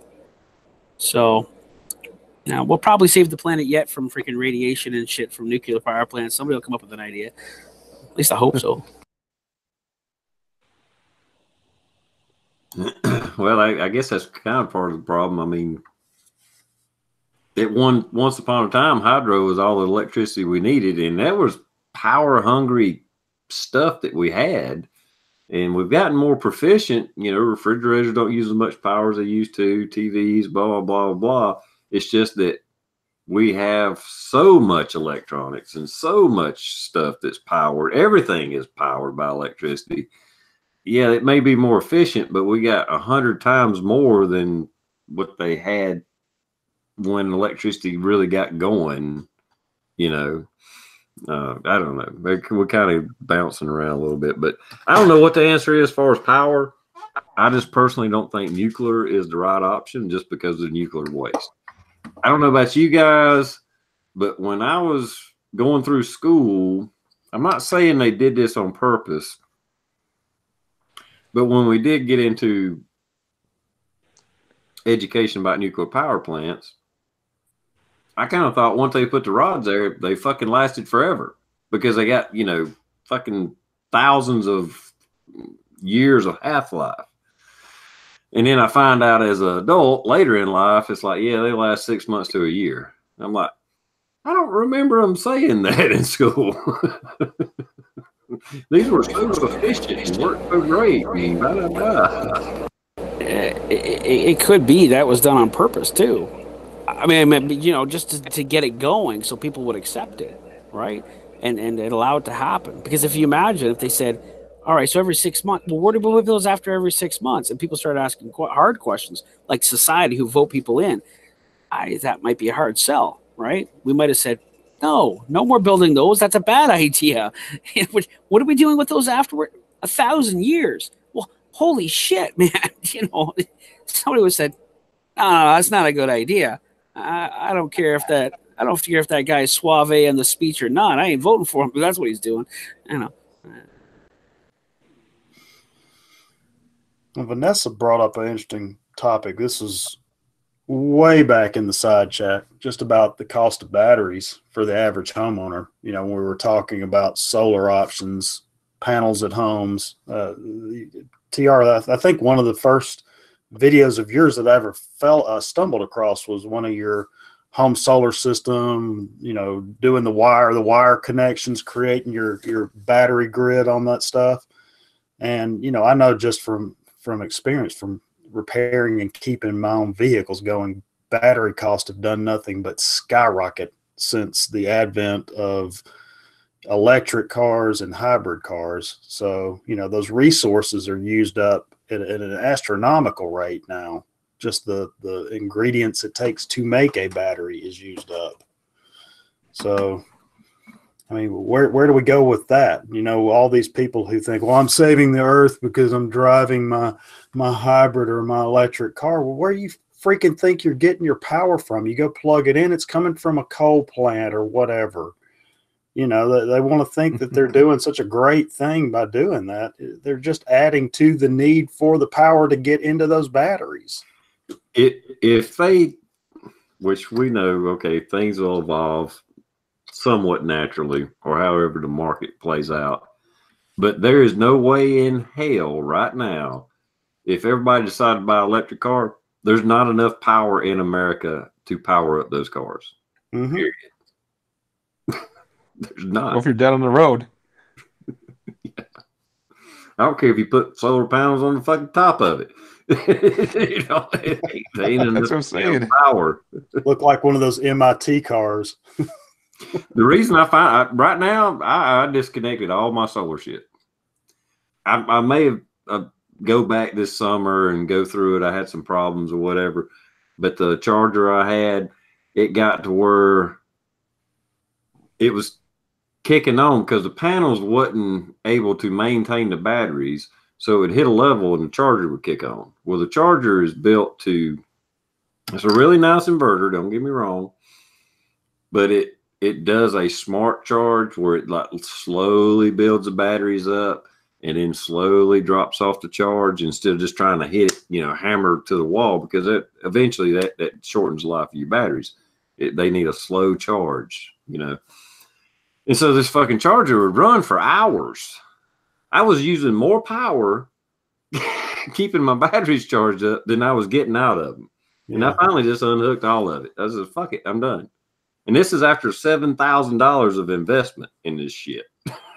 It's like, fuck it, that experiment didn't work. Now, granted, don't get me wrong. I'm on the wrong side of the hill. I'm in the woods. I got a lot of trees. The trees that block my panels are not on my property. So it's not like I can go cut them down, but I'm still on the wrong side of the hill. I live on a little hill, a little mountain, and I'm on the wrong side. If I was on the other side and I could clear some trees, it would probably work a lot better and would have been cost efficient. It's kind of like I built it up too big. I spent too much money because I kept thinking, well, hell, I just need more panels. I need more batteries and, this and that. And it's like I kept investing money in it, but I didn't get the return out of it. If I just tried to keep a small little system going for a little backup power, it was okay for that. But I got greedy. Well, not really greedy. I got intrigued and thought, hey, this is cool. I'm getting this out of it. Well, if I expand, I'll get more and more and more. But I expanded, but I didn't get more. There again, location. So I'm not down in solar power. I think it's great on your house.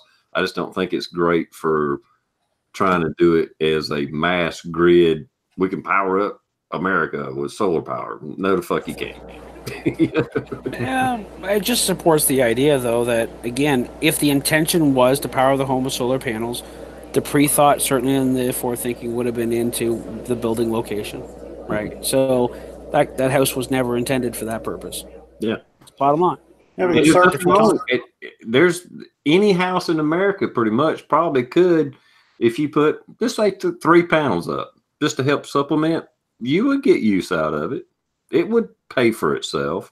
Like I said, without the batteries, don't do the batteries, just a few panels and a inverter that actually it just powers your house up, and then any excess pushes to the grid. We could power up a lot of America with that if this every house had 300-watt panels on it. So 1,000 watts worth of panels. If you did that, it would actually kind of work. So, I mean, there's nothing wrong with it. I support it. It's just that not every house is, I'm going from personal experience, you're not going to power up your house depending on the location of it. If you could give the panels the half-life of the nuclear waste, if they would actually last that long, because everybody knows, because what you're doing is putting it in the sun, which naturally breaks down those materials. So what is the lifespan of like a panel? I don't know, but it does have a lifespan. They do deteriorate over time. They get less efficient too, right, at taking it in over time? Yeah, it may last for years and years and years, but the efficiency of it's going to deteriorate, yes. And the technology is gaining, don't get me wrong, blah, blah, blah. But yeah, like I said, I saw that story literally where they were coming up with this layer that they could put in asphalt roads that would accumulate the energy from the sun as it hit the road. I thought that was brilliant, if they can make that material cheap enough and it can be replaced when the road's resurfaced. There's already a lot of roads. Put them to use. So we're looking at a 25-year lifespan is what here, basically, averagely speaking, is a few different little examples. 20 years, I'm seeing 30 years for some newer technology to produce at least 80% of their rated output over the life of the warranty, right, of 25 years. So if you look at most shingles, for instance, on a home, right? Are you guys call them shingles? Yeah, they got a 20, 25-year life expectancy. Yeah. So, if you're looking at that to compensate your electricity use and so on, will it actually, like, TR said, you almost have to have the optimum conditions to make it worthwhile. Because if it only lasts 25 years and you're replacing panels, whatever you would have spent in your electricity bill would have to compensate for you to actually say, okay, this is a cost savings. But if you're strictly having every household do it just to stop the pollution of creating that solar energy, or that power to begin with, that you wouldn't normally get from solar, to stop less coal burning, that would be okay. But here's the other factor: if it's supplementary, right, you still need to have electricity lines and stuff that need to be serviced and so on and so forth, which costs money, right? So either the electricity cost is going to go up, or it could be relative and go down, because of the fact is that to get the electricity, they're using less. So it just depends on how much things cost. Did I explain that all right? I don't know if I explained that right. Well, the only thing you left out of the scenario is the fact that here in the United States, what we would probably do is the government would step in and they would fund that extra bit of money. They would pull it from our pockets and then they would give it back in a way, kind of like they do ethanol. Because there's no way that ethanol is as cheap as fuel by the process and the amount of time that it takes to haul it from place to place. But you can sell ethanol cheaper because our government is so wonderful that they step in and they pay all of the extra money back to the farmers and back to the producers in order to make it cheaper. So that's probably what would happen in the United States, is my guess. They would do something like that and spend more of our money that way. Yeah. I'd say you're probably right on that, just because that's how they work. Yeah. Right? I mean, yeah, yeah, you're totally right. Well, they floated out there, they floated out there all these alternative energy companies that, took millions and billions of dollars and then just flopped. So, I mean, we're really good at picking the winners here. With our government picks the winners all the time. PR had to leave so he could laugh a little harder. It's either piss poor management or the lobbyists are getting to the people with the empty pockets that want them filled. I mean, yeah, I don't know. Yeah, it's a strong lobby. I know I missed part of that conversation. I had to take a restroom break. But anyway, you talk about government subsidies on ethanol. You're right. We wouldn't be using ethanol if the government wasn't paying them, which is bad for your car. It kills your fucking gas mileage, blah, blah, blah, blah. It's counterproductive. We'll go 10% ethanol, but then it kills your gas mileage by 10 or 15%. So you're using more gas, you're using more ethanol. Anyway, and like recycling. About the only things that makes sense to recycle is like maybe glass, metals, but like paper pollutes the earth way more than just throw it in the fucking landfill and let it rot. Yep. It does more good doing that because they use so many chemicals and then pump that into our streams of wastewater. They treat it a little bit, but it's still fucking up the damn water. The paper is the worst. Cardboard and paper is the worst thing in the world to fucking recycle. Let that shit rot. Is that right, eh? I didn't know that. Yeah. Because they have to bleach it and because it's all kind of different papers and they do all these chemical baths and all this stuff to it, and then they got to try to treat that water, and then they put that right back. It was fucking wood to start with. It was meant to fucking rot in the ground. Just throw that shit in the landfill, let it rot. Plastic is not to be recycled because it's all kind of different plastics. The process it takes to try to separate that shit and blah, blah, blah. I know every once in a while you'll see a story. Oh, look, we made these T-shirts out of this plastic material from recycled. Unfortunately, plastic don't break down and rot away. But the only reason they recycle plastic, period, is because it's government subsidized, period.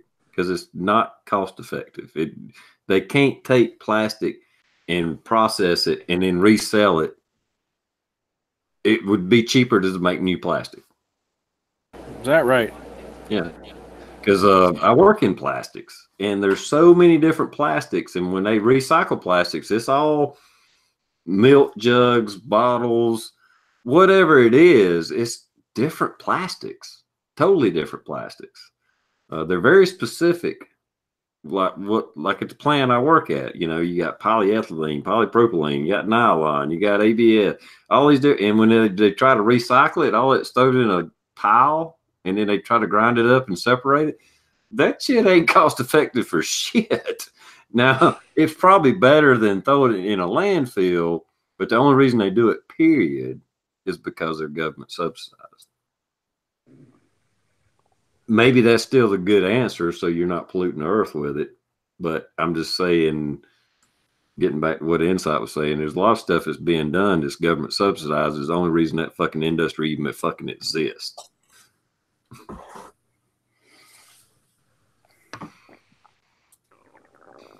But yeah, plastic's not probably good for the environment, but that's how I make my living. But there's nothing you can't, there's almost nothing you can touch or do that isn't made out of plastic. Your fucking car, your phone, your car. Hell, they got most of a car is plastic now. Some type. Gun, yeah. Polymer. Yeah. The fucking microphone I got here. I mean, just the case for my damn DVD player laying here. I mean, everything's plastic.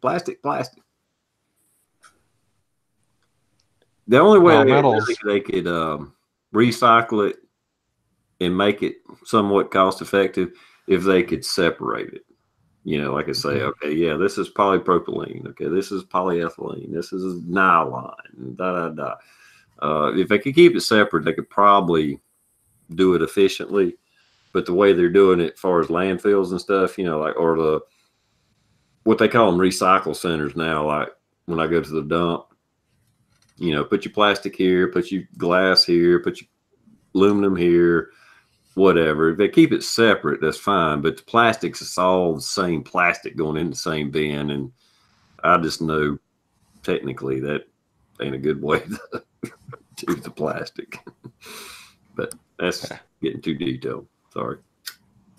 Yeah, I agree with you, TR, on that plastics.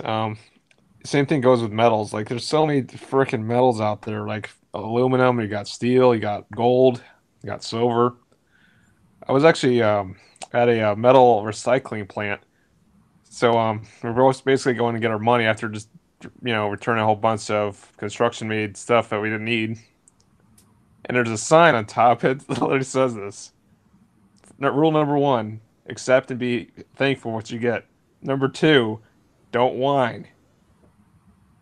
It literally says don't whine on top of it. You only got $2 or $3 off the metal you just all turned in.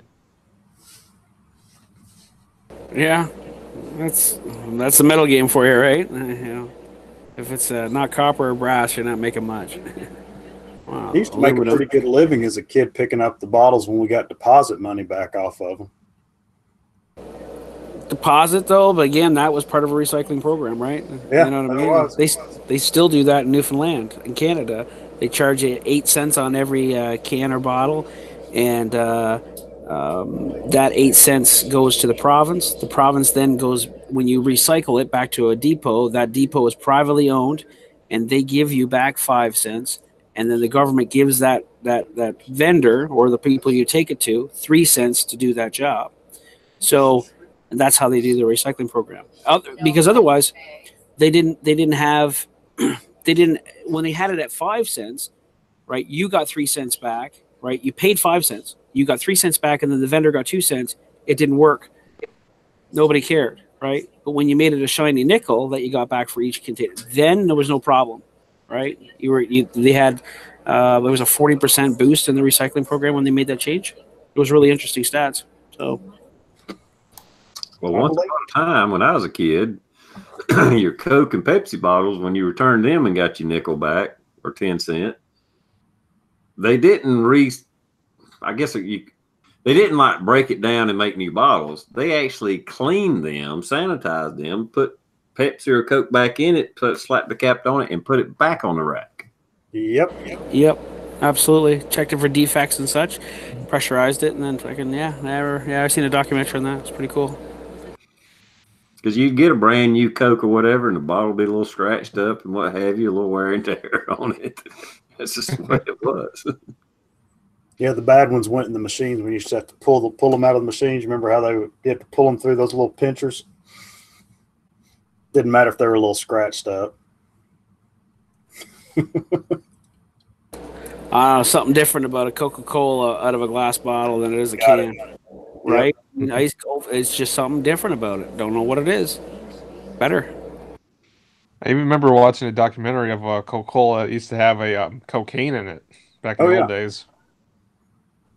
All those soft drinks came from basically apothecaries, where they were a syrup that was for some medicinal use, and then they put, sweetened it and put soda water in it.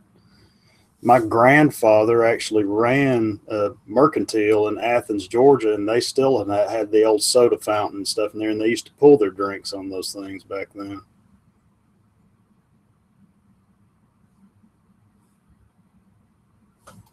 Yeah, that's where Coke got its name from. That's what I hear. Dr. Pepper was a laxative, had prune juice in it. I'm not sure Mountain Dew was ever anything except an energy booster. Yeah. Yeah, we had lots of sugar, right? You remember the old Mountain Dew bottles that had the hillbillies on it? Yep. Moonshine still. Somehow I don't think that made it into Canada. No, probably not. I never Brady seen. hit it. Go ahead to cut you off accidentally. Go ahead. What was that? Accidentally cut you off. Go ahead. Oh, no, you're fine, man. No, go. That's good.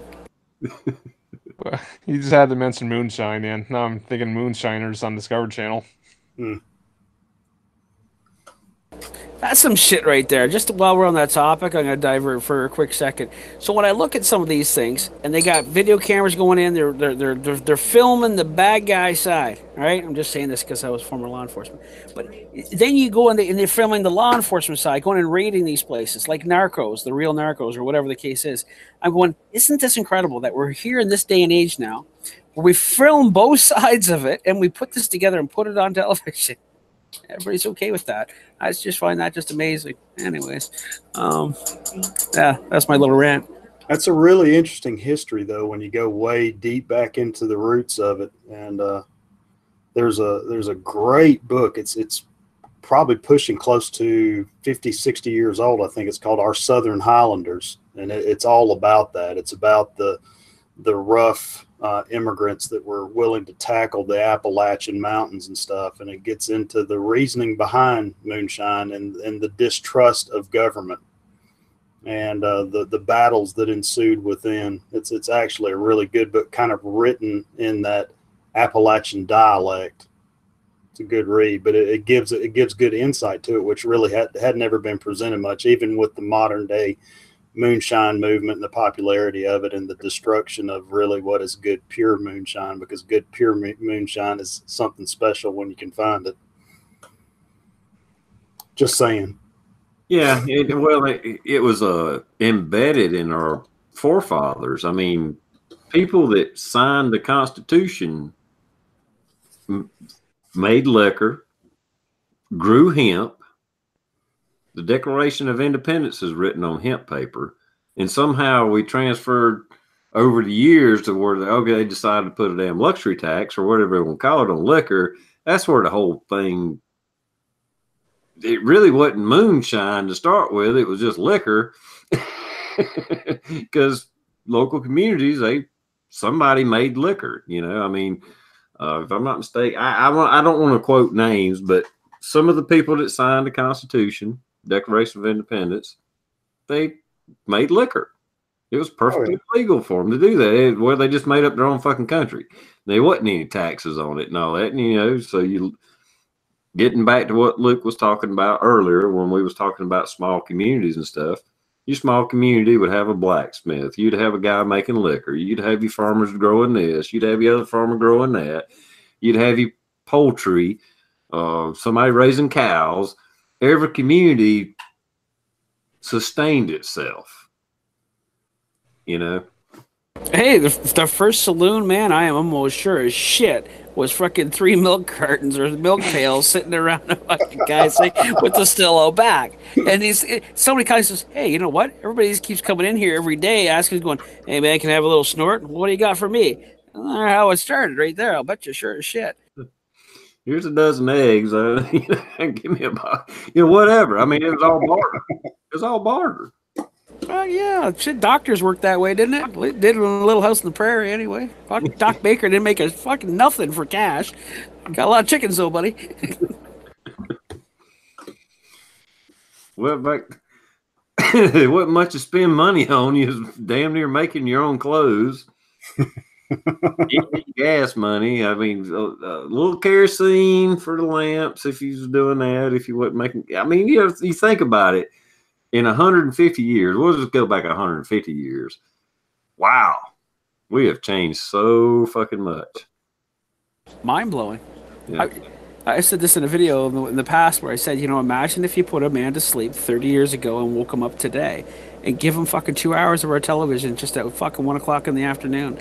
That motherfucker would sit there and say, put me back to sleep. I don't know what the hell you just did to me. I don't like this future. He'd want to go back. I promise you. Yeah. It'd be messed. Wow. Probably that's the same of George Washington or Abraham Lincoln. Oh, absolutely. My God. He'd take some of our modern weapons and just kill us all and say, you've done fucked it up. What? What'd you do to it? Especially the guys who freaking, those real important fellows there that made your Constitution and such. God bless their hearts. Anyways, they brought them all back today. Do you think they look at it and go, yeah, this is what we had planned. Yeah, this is exactly what we meant. Get those back here to figure out that Second Amendment for you and go, this is what we meant. There. Okay? Stop talking about it. Stupid asses. Perfect. But even them, they were saying, I think, actually, I'm not going to quote anybody because I'll mess it up. But, they were saying, hey, a little revolution every 20, 30 years is needed. Because, like I say, it's too late to get into exact quotes. Because with power comes corruption. And they knew that. They tried their best to set up the best document, foolproof that they could. And they even knew in 20 years they're going to fuck this up. I think you're right, because that's what they said. It's going to take another revolution because the corruption will slowly take over. It's a slow boil methodology. We can't help it. Put people in power, they'll slowly change your mind. Why? Because they're giving you what you want. The people need welfare. Well, we'll give you that. We'll keep you happy as long as you allow us to have the power, right? If you control the money, you control the people, and you control the power. I mean, that's it. And that's illustrated everywhere. It also creates infrastructure too, right? And everything else to maintain that population. So, the web we weave. Yeah. Mm-hmm. Well, I was a big, as y'all know, big Ron Paul supporter, and I remember seeing a replay of the interview with him. Talking about taxes or something like that, and they were, in D.C., and he just kind of glanced over his shoulder and looked back or pointed or whatever, and it was, I don't know if it was the Capitol or the White House or what it was behind them. He's like, we built that and we didn't have income tax. And it was kind of like just floored them. They're like, well, because that's always a thing. Well, we wouldn't have schools and roads and stuff without the income tax. And it's like, we had all that shit before.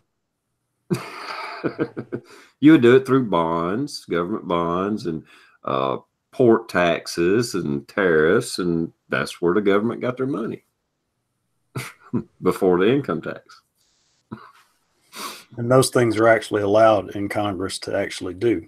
I think Fuzz pointed that out in his video today. The things that they are and are not allowed to. Yeah, we could get deep into that, but we ain't got time for that. But in my opinions and stuff, hell, the whole Federal Reserve is unconstitutional, period.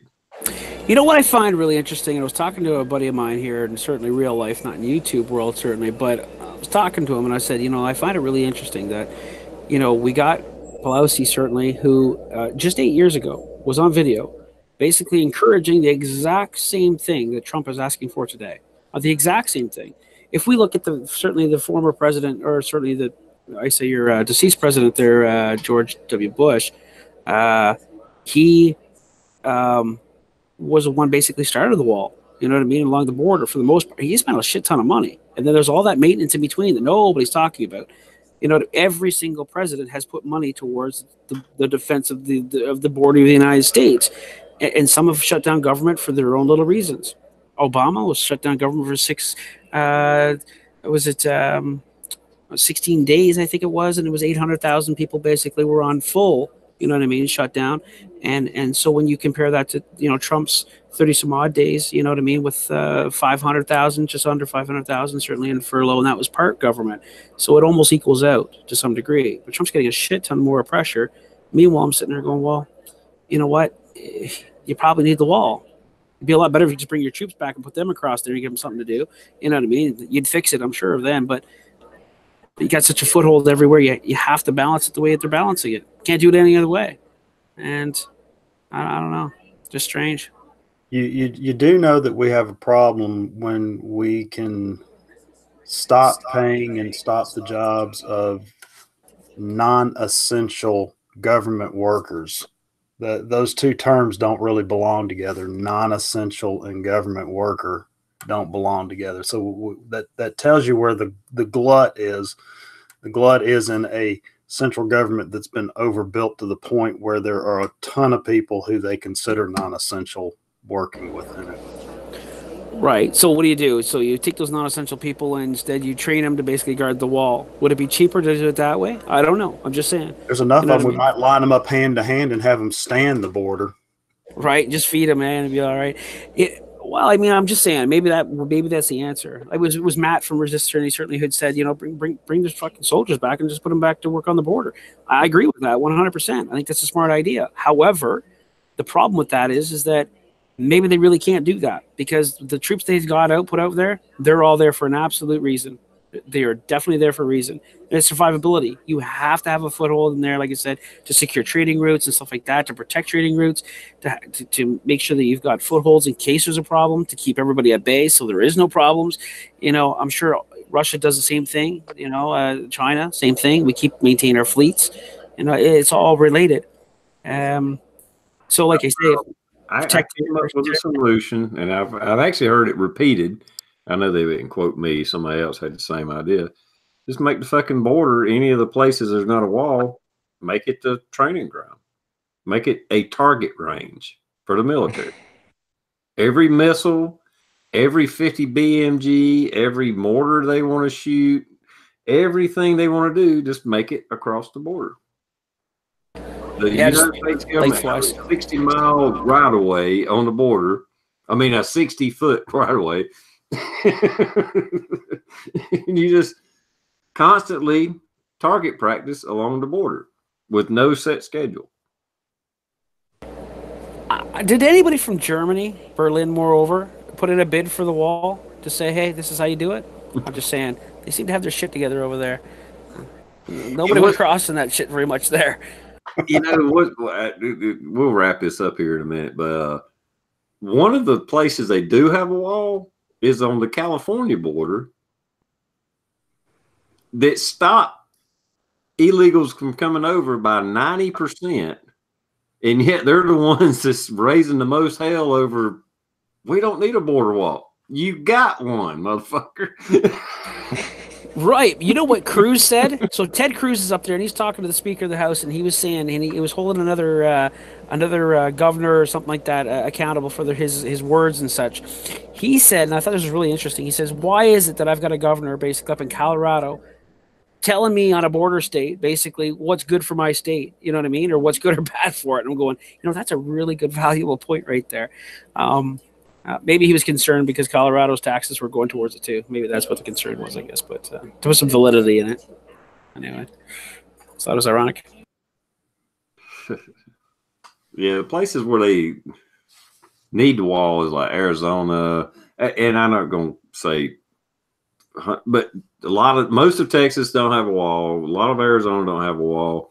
But as you get on up, I'm pretty sure it's like California's mostly walled. I ain't saying this a good enough wall, but there's walls there. There's barriers, whatever you want to hell call it, but it just don't make no sense to me. But like you said, Pelosi, Schumer, all of Barack Obama, all of them, billions of dollars for border security until Trump got in. Then it's like, oh, hell, that's immoral. You're racist.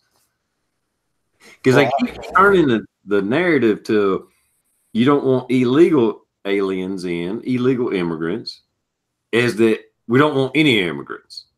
We're the most liberal country in the world that takes in fucking immigrants legally.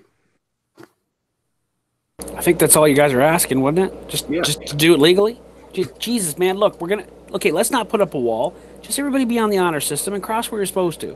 All right, we'll pick up the process and we'll get her done right. Now, that's not going to happen, but that's that utopia thing I keep talking about. But I don't know. You're right. They give 90%. Well, that's pretty good. You know what I mean? That's pretty good. If you get 90%, that means that you can put that much more effort onto the weaker spots. So the more wall you build, the more weaker spots you can cover with the same resources. So you're going to have to put up the money, certainly, and the original investments like that. And let's just hope that the wall lasts more than 25-year solar panel. But there's always breaches. There's always repairs. You know, I did research on that. So there's consistent money being put into the maintenance of the existing walls. And the walls to come certainly will have to be maintained. And, of course, just Border Patrol, all that stuff. And that's fucking millions of dollars, just wages alone, and benefits for a government official. Pensions, all that shit. That all adds up, man. It's all jobs. It's all there. Anyway. All right, guys. I actually started pretty much on time, so it's been 2 hours. We'll go ahead and wrap this up. I'll let each of y'all do an outro and talk a little bit about yourself or your channel if you want to. And I'll start with you, Insight. I don't know what you want me to call you. I just know you by your channel name. Yeah, you can call me that. You can call me Scott. I always say it in the beginning of my videos. So, TR, thanks for having me on. I've been kind of in this whirlwind since getting married in early October, trying to figure out how to balance all the driving back and forth and time on here and things that I want to do and hanging out with my friends here on YouTube. So you know what I do. I just basically pass on deals and shoot the crap and don't take it seriously. Kind of enjoy being on here. So yeah, I was motivated by a lot of good people like you. So thank you. And thanks for having me on. Let me make a little pokes here and there throughout the comments. So thanks. You're welcome anytime, man. Well, if you've seen my channel, you know I've done serious stuff, but I've learned not to take this shit too serious. Just have fun with it. If you ain't having fun with it, you need to quit. Luke, would you like to do an outro, my friend? It's funny you mentioned that, TR. First and foremost, the fun, when you kind of quit, when there's no more fun in it, and that happened to me for a little bit. It just wasn't fun anymore. I just, you know what, I'm just, fuck, I just don't want to. I disappeared for a little while, certainly. I just excited, like most certainly, when I seen you pop up for the Tuesday Night Bullring. So that's really cool. Thanks for certainly that link. I'm glad I noticed it first and foremost. Sometimes I don't get back on here very often either. And lastly, it was neat to have 4 different accents across the board for the 2 hours. That's pretty cool. It was really good meeting you all. Certainly, you new guys there. Really good. And it was good chats, and I enjoyed it. So thanks again, Tara. I appreciate that. And everybody on the outside, good to see you. Definitely. You always got a seat if you want it, Luke. No doubt. Warsaw. And when I sent you a link, I was like, man, I don't know if I've seen him on a damn chat before. And I was like, as soon as I seen your icon pop up a little bigger where I could see it, I was like, oh, hell, I've been on chats with him. He's been on my chat, I believe. Thanks for having me on, TR. It's been an honor to be on with you guys and just talk, politics or wherever. But honestly, I just enjoyed doing hobbies on my channel and just try to do whatever I can. Right now, I'm trying to come up with some new content. And again, appreciate having me on, man. No problem, man. I appreciate you coming on. It's good to have new people on or people that's not on very often or whatever. And we have a good. Definitely, my chats have turned into a very, very fucking subject. I mean, we bounce all over the place, but hopefully people appreciate that. And I've been on political chats for so long where we stayed on topic. And at the time, it was needed. But right now, I think a little diversity in the chat and kind of bouncing around, talking about different things and just stuff that may interest other people. Cover a lot of broad span of stuff, or just bullshit. Either way, I think it works a lot better right now. Things may change and we have to get back just totally serious again, but hopefully that won't be for a while. And with that, I'm going to go ahead and sign off. And thanks everybody for coming by. And I'll be back in 2 weeks. We'll see you then.